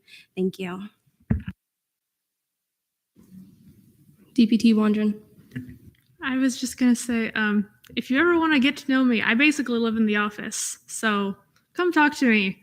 And then if you have any interest in a more formal mediated conversation, I've confirmed with Pro Tem Cerisi that she would be willing to mediate those conversations. If you would like to bring somebody else that you feel would be a more unbiased party, given that Pro Tem Cerisi is my direct supervisor, I would be fully open to that.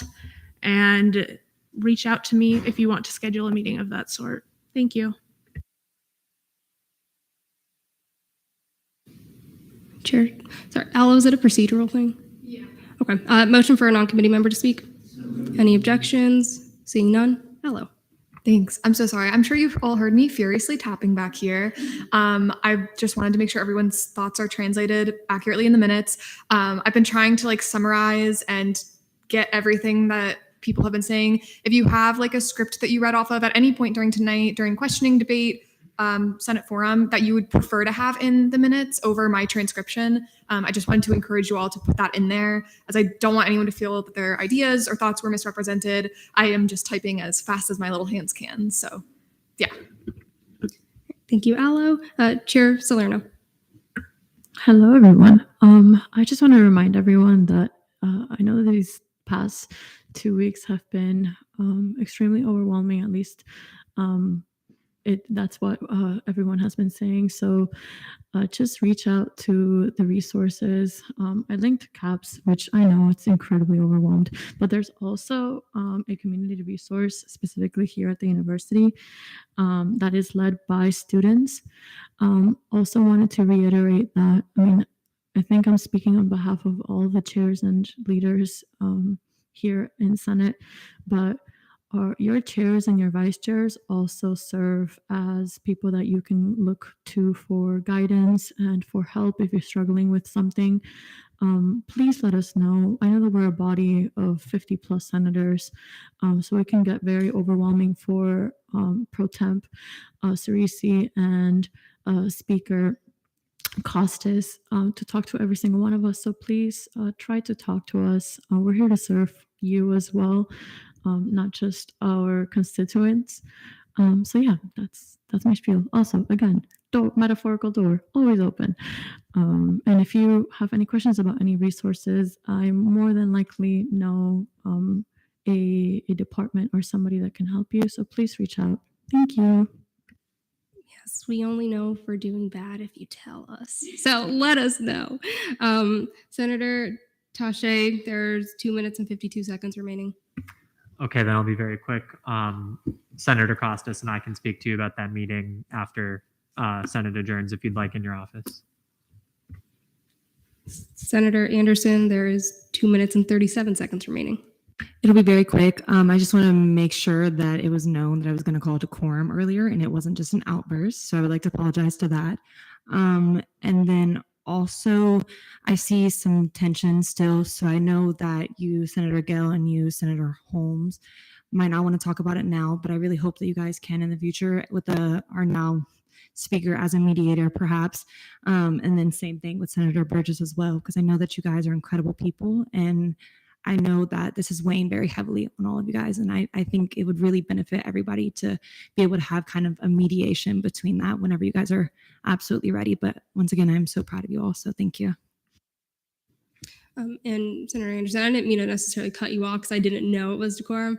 So if any point during a Senate meeting, anyone feels that behavior is not appropriate, shout decorum. Start with that so that we know what it is. That's it. Just shout decorum. Okay. We have 1 minute and 35 seconds remaining. Chair Holmes.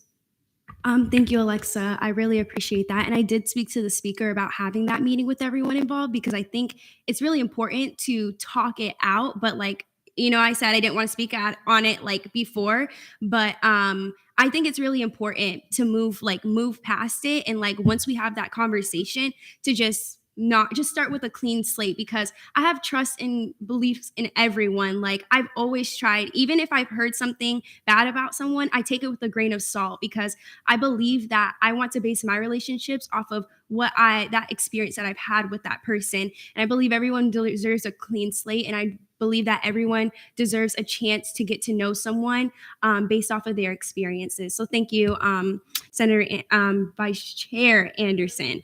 That's it. Thank you. Any other senator wishing to speak with the 40 seconds we have left? Seeing none. Senate deliberations. Are you going to take over Killer Couture, or because the name still works? Sure. Let's do that. Okay. Senate deliberations. This is going to be a period of 20 minutes where we talk about one topic and one topic only as afforded in statutes. Senator Spalding, you may bring up the topic.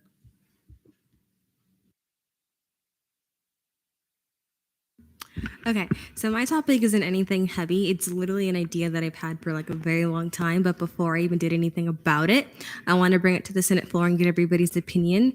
But I wrote out a little thing, so just bear with me.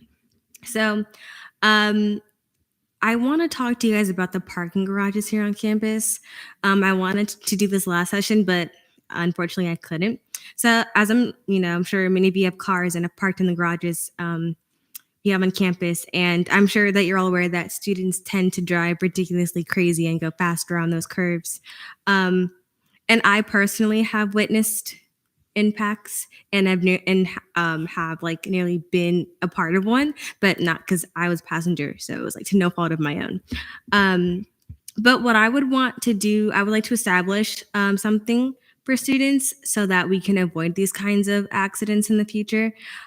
So a couple of ideas. I know it's probably costly. We have to think about finances, but I had a couple ideas regarding this. One is like we could probably advocate or make a bill or resolution or whatever it is for like those mirrors that we see in those garages, so that way students they can see that blind spot and they can know to slow down when they're going around that corner, because it's not only like harmful like physically to get in a wreck, but it's also harmful financially because it costs a lot of money. And then the second potential idea, which I just probably a lot more costly, is like maybe adopting some kind of like speed monitor in the garages, so it encourages students to drive slowly, because I know that when we think of being like monetarily fined, we're more motivated to follow and comply with the law. But that's one thing that I have in mind, and so I just want y'all's opinion on what you think and if you would support. Okay. All right. Before anyone speaks, I will say that Senator Spalding, if you need any support on the initiative, or if you want to talk to Chief Metzger, who's also the Associate Vice President of Public Safety, I'd be happy to kind of set up that meeting with them to allow the Senate body to speak. All right. The order is going to be, if I can pull up my little thing. Okay. I don't know how to pronounce the name. I have it spelled here, but Roll. Okay, I just want to make sure it was right. It's going to go Roll, Almanar, Anderson, Martinez, Temple. I have it. Simcoe, and then Mo. I just gotta say that's a great idea. You know, I've been skating on top of roofs. Did I almost get hit by a car? Yes, multiple times. But I think the mirror idea and the speed limit thing are great, and I would be glad to work with you. Senator Almanar. I agree with you that there's something that could be done with the parking garages. I'm going to bring up an event that happened a few months ago at this point. Senator Costas and Senator Holmes hosted a town hall with UCF PD. Oh, so it was just all Costas. Congrats. Good job on that. But there was something mentioned that they have cameras all over campus, and there's like 30,000. But something that I have personally noticed is that there's not many cameras inside the parking garages themselves, which I think is kind of absurd. There are cameras outside the garages of like who goes in and out for safety issues, so that they can identify which vehicles and who owns them are entering campus. But there's no actual cameras inside to see what happens if anybody's violating cars or vandalizing, or any shenanigans are going on in the garages. Like, we don't know what's going on in there if there's no cameras. Also, I feel like if there were cameras inside the garages, this is like, I don't have the data, but it's been studied that when humans are observed, we're less likely to do dumb shit. I'm so sorry. I'm so sorry. Quorum. I'm so sorry. To do dumb stuff. I'm so sorry, guys.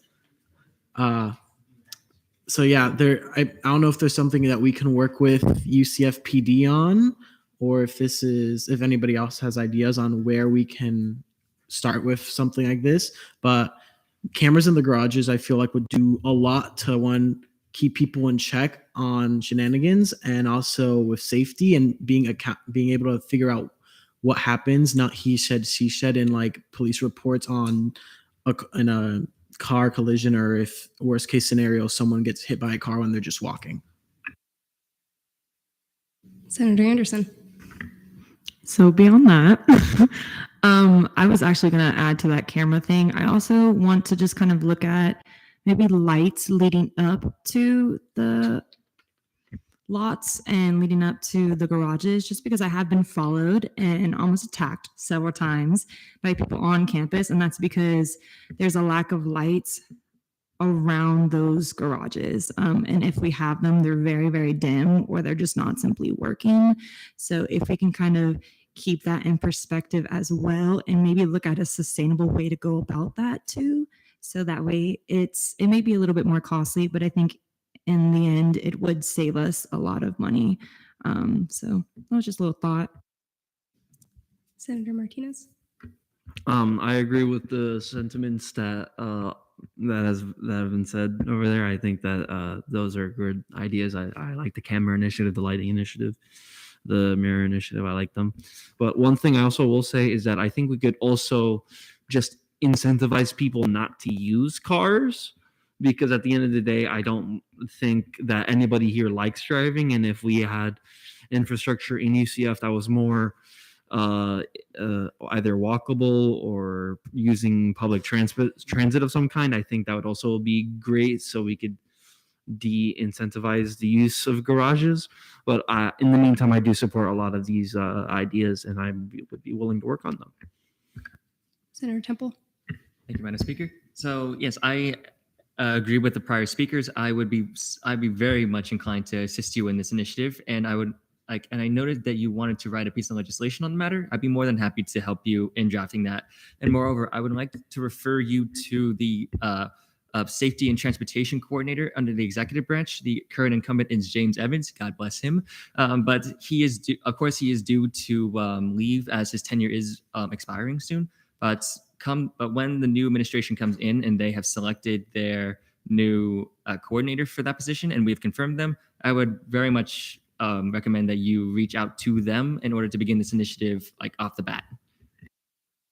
Senator Simcoe and Kira, I've added your name to the list, and Patel, I'll add yours as well.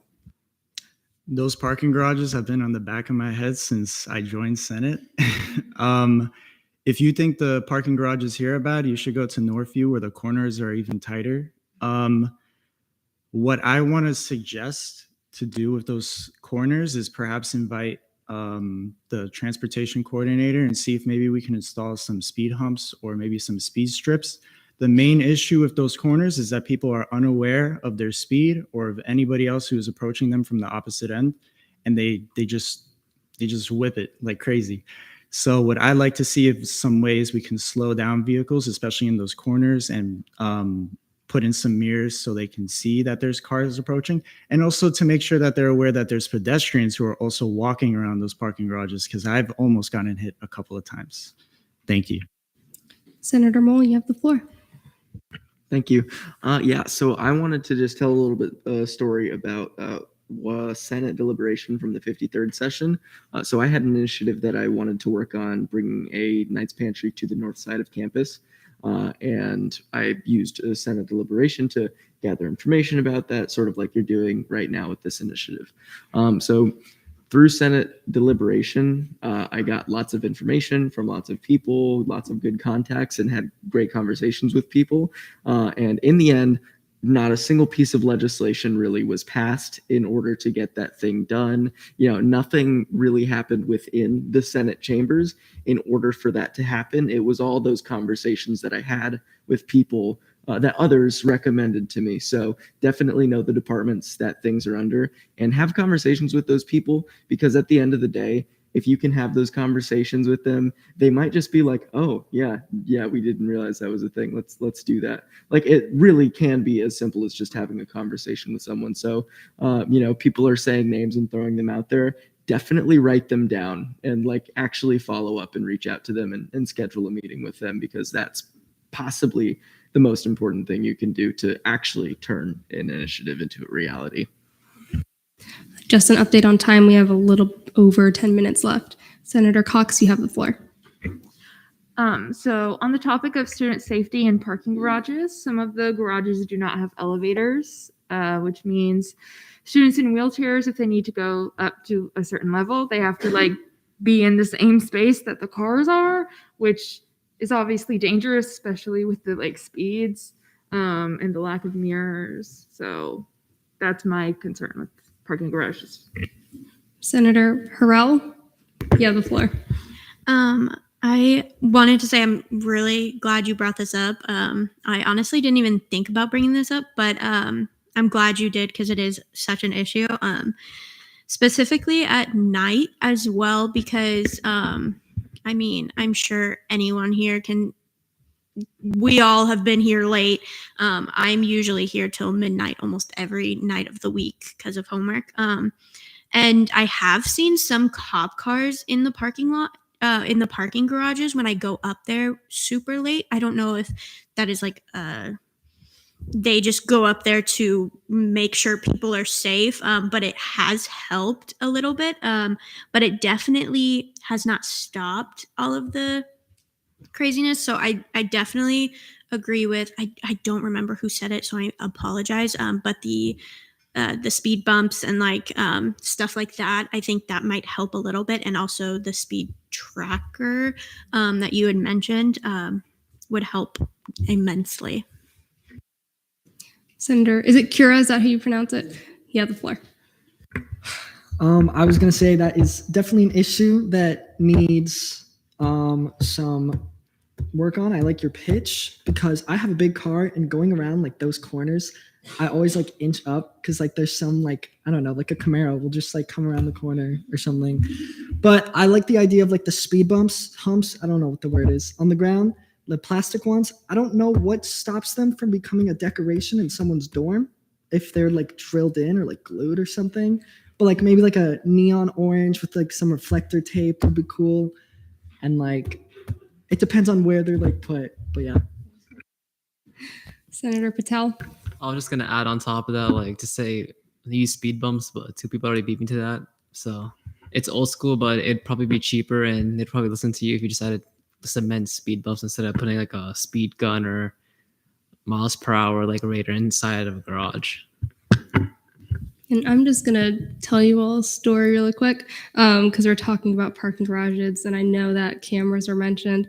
Last semester, I parked in Garage D, and I went into the office, and I was just working. And I got a call that says UCF. I was like, do I decline it? Probably shouldn't because it says UCF. And I answer it, and they're like, hi, is this Emma Custis? This is the UCF Police Department. And I was like, oh my gosh, I hope I didn't do anything wrong. I don't think I did. Somebody had hit my parked car. And the only reason it was caught is because they reported it themselves. They missed their lab to report it. And the only reason they did that was because somebody hit their car a few weeks prior in the same garage and didn't stay to report it. They didn't want the same thing to happen to them. So, parking is, parking garages are a bit of a thing that needs to be worked on. That's all I'm going to say. I'm proud of the Senate for discussing this. This is the type of dialogue that affects students, right? So I just wanted to say that I'm proud of everyone for kind of voicing their opinions on it. It's important. Anyone left in deliberations? We have a little over 6 minutes left. Pro Tempore Cerisi. I want to second what Emma just said because I think it's great. Also, I have worked with parking services in the past because they have flashing lights on their vehicles, and it's very difficult to try. So I was working with them on possibly trying to look at other solutions. Long story short, there isn't, sadly, but I do have a few contacts within parking services. So if any of you guys are looking for a few contacts within parking services, I would be happy to connect you. And also, I appreciate the fact that you brought up the elevators because someone actually did just bring up to me that there are elevators in garages that don't work, or there are some garages that don't have elevators. So thank you for bringing that up. And I definitely will give you guys those contacts. I have the parking services director and another person within there. So if you guys want those contacts, just reach out to me and I'll be happy. Okay, we got 3 more senators. So it's Caldwell? No, Robbins. Okay. There's Robbins, then Maury, Salerno. Yeah, so I think this is awesome. I'm really glad it's getting brought up. This is not like a negative thing. I'm just like mentioning like logistical wise that if you want cement speed bumps put in somewhere, that obviously requires construction. And so that a parking garage would have to be shut down for construction. So that would be my only thing. Like I still think yes, let's get it, let's do it, right? But I'm just saying like that is something that needs to be taken into account. Which garages are we willing to give up? Where would those students park while that's getting worked on? Is this a summer job? Is this a fall job? You know what I'm saying? So just a thought. Senator Maury. So actually, this is directly relevant to what you just talked about. There are alternatives other than concrete. So like you could put some kind of plastic like that could handle the amount of pressure of a car. Put a couple concrete screws in there, and that thing's not going to come out. So it's a pretty simple installation. Take like 2 hours maybe to put them all in. But yeah, that's why I'm an engineer now. Chair Salerno. I wanted to touch on a point that I think we need to talk about a little bit more, and I feel like it was dismissed, but Vice Chair Anderson brought up a safety concern when going into the garages, and I don't think that students know that there are call boxes and the resources within I don't know the efficacy of these call boxes, but there are resources within the parking garages that are meant to help in emergency situations, and I honestly, like, I'm going to be completely blunt, I'm not sure, like, if students know how to use them, if they are being used, if they're not being used, can we figure out a better way for students to start reporting things, not only in the garages, because they're also around campus, because the safety of our students is incredibly important, but also to mimic something that Senator Kira said. I drive a mom van, like it's an SUV, and I have to park in open lots because my car I don't feel comfortable in a garage because I cannot safely leave my seat without hitting another car, and I do not want that. So the accessibility for bigger cars, not saying that a lot of people have big cars, but the accessibility for trucks and big cars is basically non-existent inside parking garages. We have 2 minutes and 15 seconds left. I'll do Tasha, then Spalding. Senator Anderson, I just wanted to suggest that maybe you and Senator Mole could talk after the meeting about his community response team bill and see if we can do any collaboration between that idea and the community response team bill that's already in existence. Just make sure that it's in accordance with Sunshine Law. All right, Senator Spalding. Okay, yeah, so I just wanted to say thank you guys for all the feedback and the support. So I have parking services, UCF PD, and transportation coordinator, all that. So I'll definitely be reaching out to these people. Also, I'll probably like put it in the group chat or group me chat, and then just like if you guys want to like work with me on it or whatever, just like the message. So, but thank you all for your all's opinions. That's what I wanted. Any other senators wishing to add to Senate deliberation? All right, let's turn that discussion into action. I know the Senate can do it, so let's do it. All right, advisors report. Brody. All right. Yeah, just a couple things tonight. One, I want to just check on the FAO spending policy just really briefly. I had meant to talk about it while you all were debating it, and honestly, just totally forgot. So this is something we talked about in FAO, and they had a really good conversation about it, but I wanted to bring it up to the kind of the whole chamber as well, so you all can kind of think about it, weigh on it, and then decide if you feel like there should be any action taken when we see it again on third reading on Thursday.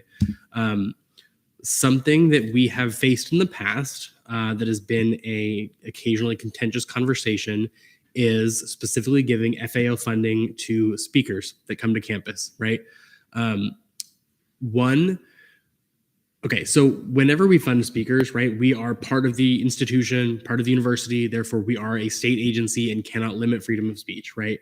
We cannot treat RSOs or treat speakers differently based on the content that they provide. one option for you all to consider is if you as a body are uncomfortable funding specific speakers, you can choose to not fund any speakers, right? That doesn't limit those speakers' ability to come to campus, and you are treating all speakers the same regardless of content. So that is a potential path provided for you all, right?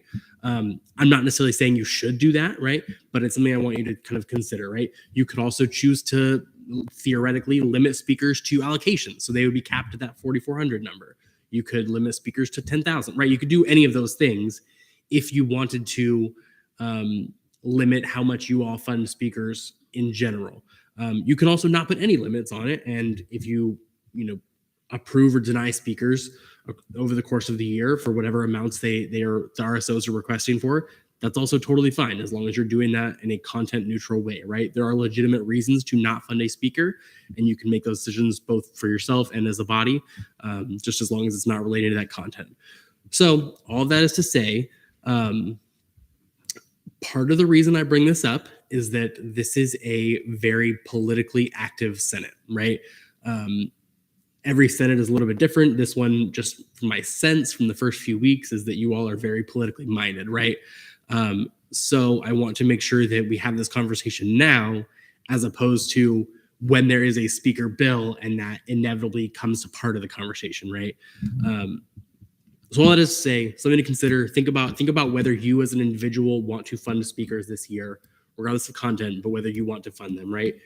If you don't feel like any person deserves more than $4,000 for an hour of speaking, like that's a fair opinion for you to have. And you can then vote that way as long as you are consistent across the board, right? So that'll be something you'll have to think about as you fund speakers across the year, as well as you consider whether to add specific restrictions to speakers that come to campus into your spending policy. So I'll leave it there for tonight. Consider that over the next couple of days. Again, don't talk about it with each other if you're talking about the bill itself, but if you're just generally talking about speakers on, gray areas there, but be careful. Okay, with that, I want to jump to my next thing. It has been made aware to me today by a couple of different individuals that I have lost some trust with you all, or with portions of you, and that's really unfortunate. That was a surprise to me, and I just want to say that I'm sorry about that. My job is to support you all and help you all be successful, and I can't do that if you don't have trust in me, and if you don't have trust that regardless of my personal opinions, that I'm going to treat you all fairly and equitably as much as I can, and that I'm going to support you in helping you achieve your goals, whatever those goals may be. So all that is to say, I'm going to work on building that trust back, and I am confident that I can do that. So with that, let's hit some senator shout-outs.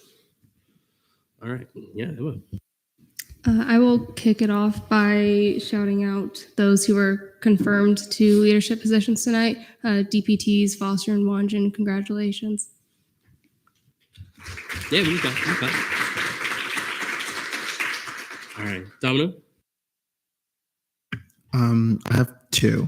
I want to give a shout out to the new Senate Speaker, Emma Custis, for taking on such a role in a time in which things have been happening. I am a brand new senator, and especially brand new to UCF SGA. So to see someone willing to step into such a very heated role is good and admirable of you and your leadership, and I look forward to working with you. And then I want to give a shout out to the rest of the Senate body. In light of things that have come to light and things like that, I am happy that I do not see more resignations or anything of that sort. So I really hope that after this summer break, and when we come back for summer, if I said that backwards, sorry, that we, can definitely start moving forward with the initiatives and things that we have planned, and, advocating and doing what we are sent here to do for the student body.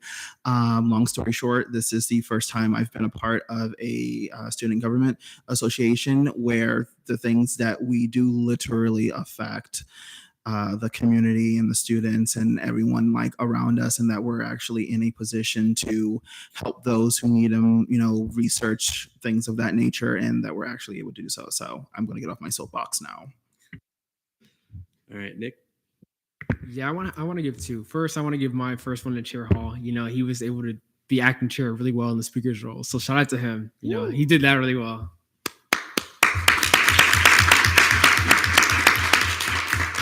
And then shout out to everybody who had a personal attack on them today and stayed. You know, it takes a lot of strength to be able to do that. So shout out to you.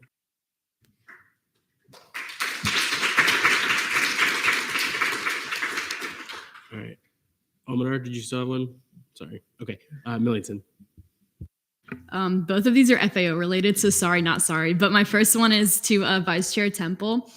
He was super eager to help me out today at the mock meeting, pretending to be the RSO. So I really appreciated that. And then second, just all of the FAO committee members, you guys killed it today at the mock meeting, and I appreciated all the questions. All right. Holmes? Just shout out the new senators. Thank you for staying and just staying strong. Like I applaud you. And I want to shout out new leadership, the speaker, D-Sir, D-Leg. Thank y'all for stepping up, and I'm really excited to see what you're going to do for this next session. And yeah, just shout out everybody. Honestly, we did a special session, and this is, I think, my very first special session. So yeah, and shout out to Vice Chair Anderson, because she just really showed me a side of her that I've never seen before, and I just really appreciate her input on honestly anything. I think she's an amazing senator, and I can't wait to see what she'll do as well. Jason? First of all, shout out to Chair Salerno. No reason in particular. You've just been amazing. Like, we sat for 2 hours today talking about hypothetical things we could be working on, and you were just a fountain of information on everything in this campus and off this campus. And like, I'm so glad that we get to work with you, because everything we do is going to be better because you're involved in it. Secondly, I want to give shout outs to Michael Costas and Loki Mole, because earlier it was referenced that it was a bad thing that they were helping recruit people to this understaffed body. And I would like to shout them out for encouraging me and a bunch of other people who are now in this body, especially the people who ran uncontested. So there literally would have been no one in those seats if it wasn't for them, for encouraging that. And finally, I know this doesn't go in senator shout outs, but based off of things I said at last meeting, I wanted to wish everyone a day late, a happy Easter. That is all. All right, Loki? Yeah, I just want to give a shout out to everyone who had a personal attack against them. Thank you, D-Sir Foster, for putting those things into words. That's exactly what I wanted to say, but you said it better than I could come up with the words with. But, you know, it's difficult to have that happen to you, but thank you all for staying strong and for staying here, because there were a lot of us. Sabila? Hi, so I have a couple. First off, I'd like to shout out Senator Roll and Senator Tashe. Today, they went directly to CAPS in person to talk about the CAPS resolution, which I think is really great. And I'd also like to shout out Senator Costas for his recycling legislation. He's been putting a lot of work into that, and I'm really impressed. And yeah, and also everyone in the student body, or Senate body, because this has been it's been a session, and I'm glad that everyone's here, and I do have faith in everyone, and also our new speaker for taking the burden of this and at this time. So thank you. Double. All right, so I have a few, sorry. So I wanted to, of course, shout out the new speaker, Custis, for literally doing all of this like on a dime. Like, props to you for getting a hold of things and like just going off and run on this. I like to shout out the new D-Sir and D-Leg. You guys did fantastic tonight. I like to shout out FAO as well, because that committee, man, that blew me away. Like, the amount of questions and the amount of engagement that the committee had while I was acting as fake RSOs. Shout out to Botanical and Shabad for that, by the way. And then finally, I want to shout out ORS as well, because they went through 16 reviews. I can't remember turn off the top of my head. Sorry, Katrina. But yeah, they went through a lot of business in the span of 2 hours with only 4 members. That's a lot for that many people, but they got it done. I'm so very excited to see where the energy that this body has. All right, Wanda? I'm going to start off with ORS as well. Especially, he's not here, but Senator Gomez was very engaged, and I was really impressed actually with him. And then Pro Tem Cerisi, she's done such a good job maintaining her composure up there with all of us staring at her all night. So yeah, just really impressive. Costas? I want to shout out D-Leg Wanjin for helping me understand a little bit more about the fiscal policies within ORS and helping me figure out any debacles I was dealing with as a senator or a student that was being sanctioned. I could also shout out the whole Senate, but that's been done so many times. But shout out to everybody here. And I also want to shout out Brody and Aloe, because I'm sure with all of the events that have been going on, they have probably received their voices from all sides of Senate. And for them to have to hear all of that and still remain objective is probably difficult. And I appreciate the efforts that they are putting in to making sure that everything does run smoothly. And we give you guys shout outs, but I don't feel like you guys get enough credit, to be honest. So yeah, shout out Brody and Aloe. Thanks. All right, Cerise. I have a few shout outs. First, I want to shout out our newly elected speaker. I'm super excited to work with her. It's very surreal, like doing this with her a little bit. I still had her contact in my phone as Madam Speaker from 2 years ago. I never changed it. So that's fun. Wanted to shout out ORS because we did a lot with very few people. I wanted to shout out Chair Hall. I'm very impressed with your growth in a very short amount of time. And when I was thinking of committee chairs that could take over acting chair of Senate, I couldn't think of anyone better. And you really impressed me. And I think that you deserve a really big shout out for your improvement. And I'm just really proud to see how far you've grown in a short amount of time. All right. Castellan, knew it. Oh gosh, sorry. I just wanted to shout out Senator Anderson for having such a big heart and trying to bring forth peace to the Senate body with all the chaos and mediating that conversation. Also, shout out to Senator Spalding for starting that parking garage initiative. I think it's something a lot of us had on the back of our minds. Nobody really no one stepped up yet for it. So congrats on that, and I hope you do great on that as well. All right, Spalding. Just because I'm a part of FAO and I see ORS has more shadows than us, I'm going to shadow FAO. All right. You're right. I have a question for you, Brody. So I'm looking in the agenda and there's dismissals. I have received absence requests for two of those people on there for the 14th and then today. So how does that work if it's within the 10 days? Would they still be dismissed? Let's chat about it afterwards and we'll adjust the minutes to reflect that. So if anyone's concerned about it, check in tomorrow or later tonight and we'll have corrected it. Yeah, Alexa. Hi, everyone. Thank you all for being so receptive today. I appreciate you all. I will cry, but I'm not going to. I appreciate you all seriously taking everything to heart. And I hope we continue to do that because I see all of you guys as being absolutely incredible people and incredible senators and leaders. So seriously, thank you for being super receptive. Let's remember to be kind and take criticism and just continue to do better. And hopefully this little time off that we have after Thursday will do us all some good. So thank you. Maury. I wanted to shout out Senator McClellan because I believe this was the first time he ever spoke at a Senate meeting. So.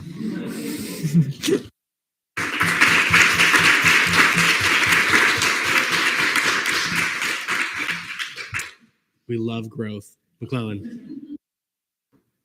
I have said present before. All right. Any other senator shout outs? Yeah, Alexa.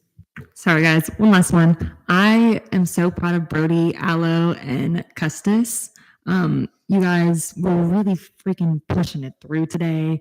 So thank you for trying to keep it all. I see guys, stop, I'm going to cry on there. I love it. So thank you all for pushing through. You did an incredible job. So thank you. Ethan. How could I All right, perfect. How could I have forgotten to shout out GAP today? Because we were the only committee that actually met and we got stuff done. And of course, and Hey. Look, I know I shouted out FAO and ORS, but GAP is not the GAP I love the most. I'm just going to be blunt about that. And anybody can like debate me on that. I don't know what we're doing anymore. Any other senator shout outs? Yeah. Can we do a non-senator shout out? So I always assumed that senator shout outs meant shout outs from senators. So roll on. It was in the beginning of today's session, but Jax, I want to shout out them because they took the time out of their day to, one, pick up their son and then come back, settle with their son in their office, and come and speak to us about a subject that is very, very taboo in our society. So I'm very, very happy to see everyone be so open and so kind to them coming here and talking about things that we will hopefully start to work on as a body to help a very, very much oppressed community be heard. But yeah, thank you. They get no shout outs because they put Grant in my office. They didn't even ask me. No shout outs for them. All right. Hurrah. Now knowing that we don't have to shout out just senators, I wanted to give a shout out to Creole. We just recently had an optics day that was crazy to plan, and leadership in Creole has stepped up a lot, trying to bring awareness to Creole. So I just wanted to shout them out, and hopefully next time I'll remember to tell you guys about Optics Day because I had all the intentions to, but totally forgot. Roll. I just want to shout out CRT, international food. I'm very excited. And, we have like 35 allocations. It's going to be very fun. And also the Natural Hair Initiative. Very excited, for the meeting. Alexa.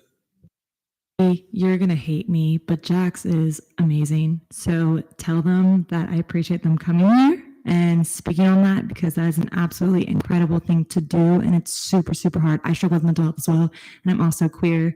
So it's definitely something that is a big concern. So it takes a lot of guts to come up here and talk about that and be extremely passionate. So tell them, love them. We're all about the Broken Brains clubs. All right, Boris. So FAO and ORS are tied. Can I shout out CRT twice to make it even? And you get one shout out. You get one. All right, hurrah. Sorry, I just saw the question on what is an optic. If anyone wants to know anything about optics and photonics, please come to me. I love talking about it.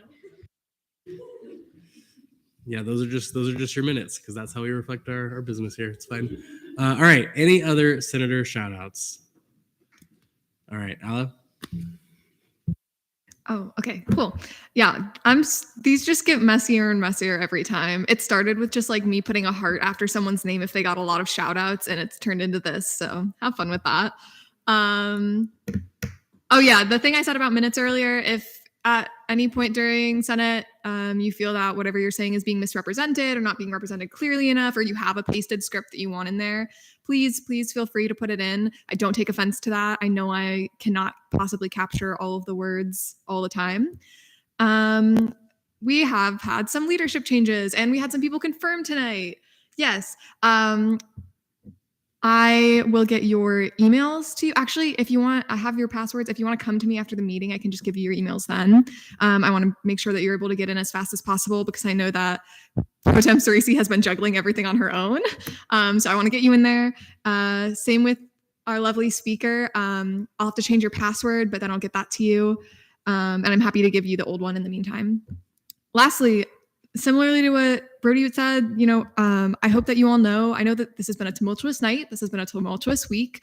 I hope you all know that as the advisors, we are here to listen to you. We are here to advise you, try to guide you. I know that I'm like the same age or younger than some of you. So yeah, maybe you don't want to come to me for like your advice, but I hope you also know that I'm always around. I am happy to listen to you vent. I am happy to help you bounce around ideas or solutions. Again, if you're not looking for an advisor out of a 21-year-old, I'm happy to be a friend. And I truly hope that I am able to offer you some kind of comfort or advice in my role, as that's what I'm here to do. On a bit of a more personal note, I have been struggling with my broken brain and my mental health recently, so my hours have not been as consistent as they usually are in the office. I don't know that I'll be in tomorrow. I was not in today. I came just for this special session because I love you all so much. So yeah, if you are having a hard time getting a hold of me, please know that I'm trying. I am not a perfect person.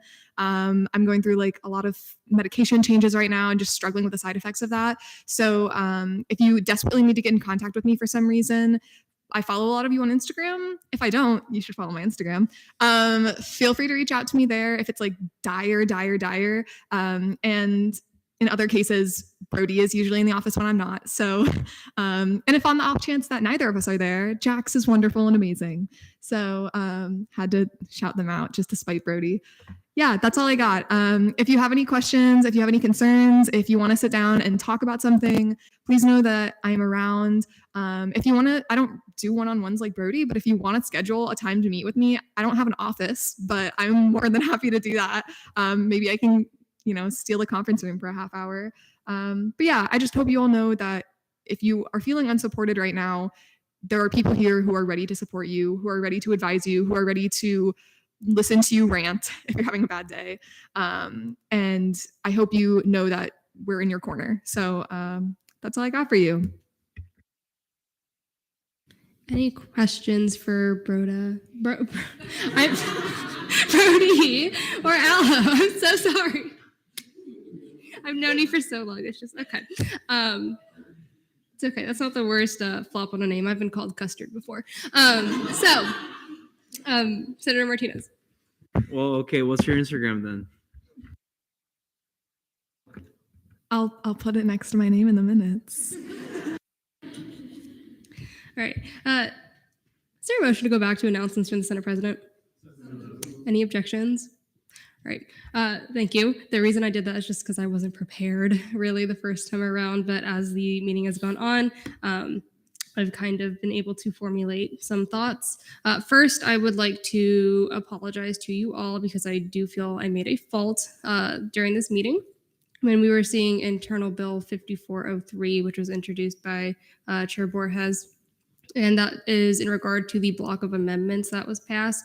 As soon as they were voted on to be seen as a block, I had him speak on it and immediately go into voting on it.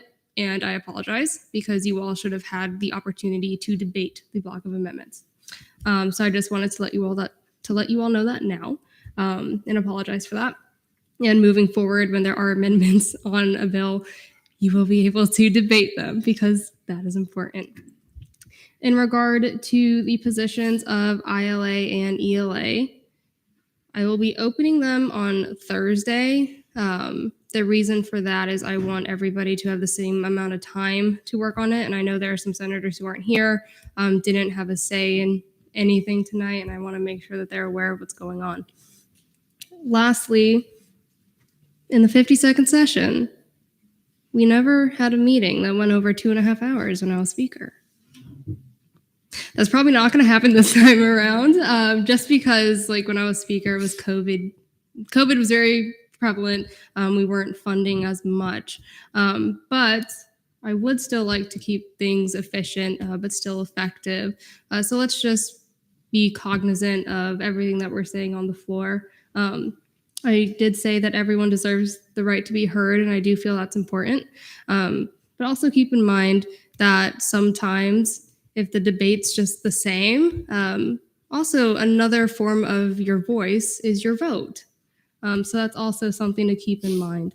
And if I notice that there are some senators who maybe aren't speaking as much on the floor, if I reach out to you on a personal basis and just check in on maybe why that is, just don't be surprised. It's nothing necessarily bad. It's just more of is there anything that's preventing you from speaking out on the floor? Is there anything we can do to make you want to speak up more? And that's it for my announcements, I think. So miscellaneous business, dismissals. I do want to confirm with the LJR chair, that Senator Nguyen missed 2 absences. Yes. So he has sent in 1 absence request for this meeting. And then Vert, I haven't heard anything from. And then Yaman Chili, I have an absence request pending for the 14th and today that he just sent in. Okay, so what I'm going to do is I'm not going to announce anything tonight. Brody can discuss things with you. And then any dismissals that are confirmed by Thursday, I will announce it in my report on Thursday. Senator Martinez, did you have a question? Okay. Resignations. I hope there are no more resignations, but if anybody, okay. Elections, none. Appointments, none. I was thinking Custis's chic couture. I don't know how the Senate's feeling about that. Okay. How many is it typically? 3? Okay. I gotta look around. Sorry. Okay. I want to say Senator Cura. I like this shirt. I like the blue. I really like that.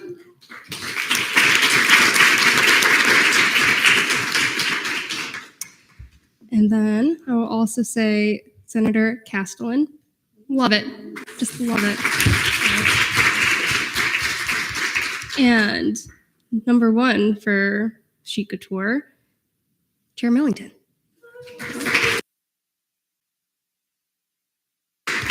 And now on to Cerisi's Collectibles. All right, so I've been trying to think for a few weeks what I wanted to do for my thing because I'm like, Slaughter had something, Nathan had something, I got to do something, but I don't want it to be like clothing. It's going to be something different. And so I was like, I'm going to do Cerisi's Collectibles. And so I was going to bring in a card with me today, but I kind of forgot. So I attached a picture of the card I was going to bring in the agenda so you can look at it. So I am a huge nerd, so I will show like cards or like anything nerdy that I have of like my collection, and it's going to be like show and tell. So the card I attached in the agenda is a Jolteon card. It is a Japanese secret rare. It's a very rare card, and it's my most prized possession for my card because it was given to me as a gift from my boyfriend for my birthday, and it is amazing. And I definitely recommend going and looking at the card. But if you guys have any cards from your collections, if you have Pokemon cards or anything, I would love to see them. I love card collecting. So, yeah. Any other miscellaneous business? Temple, then Spalding. I was just going to make a motion, Madam Chair. Spalding wasn't miscellaneous. All right. Move to adjourn pending final roll call. There has been a motion to adjourn pending final roll call. Are there any objections? Seeing none, we are now in final roll call. Just please be quiet. As someone who's been LJR chair, it is hard to hear. You hear every single thing that is moving. So just be cognizant of that. Custis. Here. Moroto. Mole. Here. Potier. Oh, here. Kira. Here. Gomez. Martinez. Here. McClellan. Here. Millington. Present. Richard. Present. Temple. Present. Bercy. Caldwell. Robbins. Here. Spalding. Here. Van Kirk. Here. Castello. Present. Ferguson. Lairdo. Maury. Here. Wynn.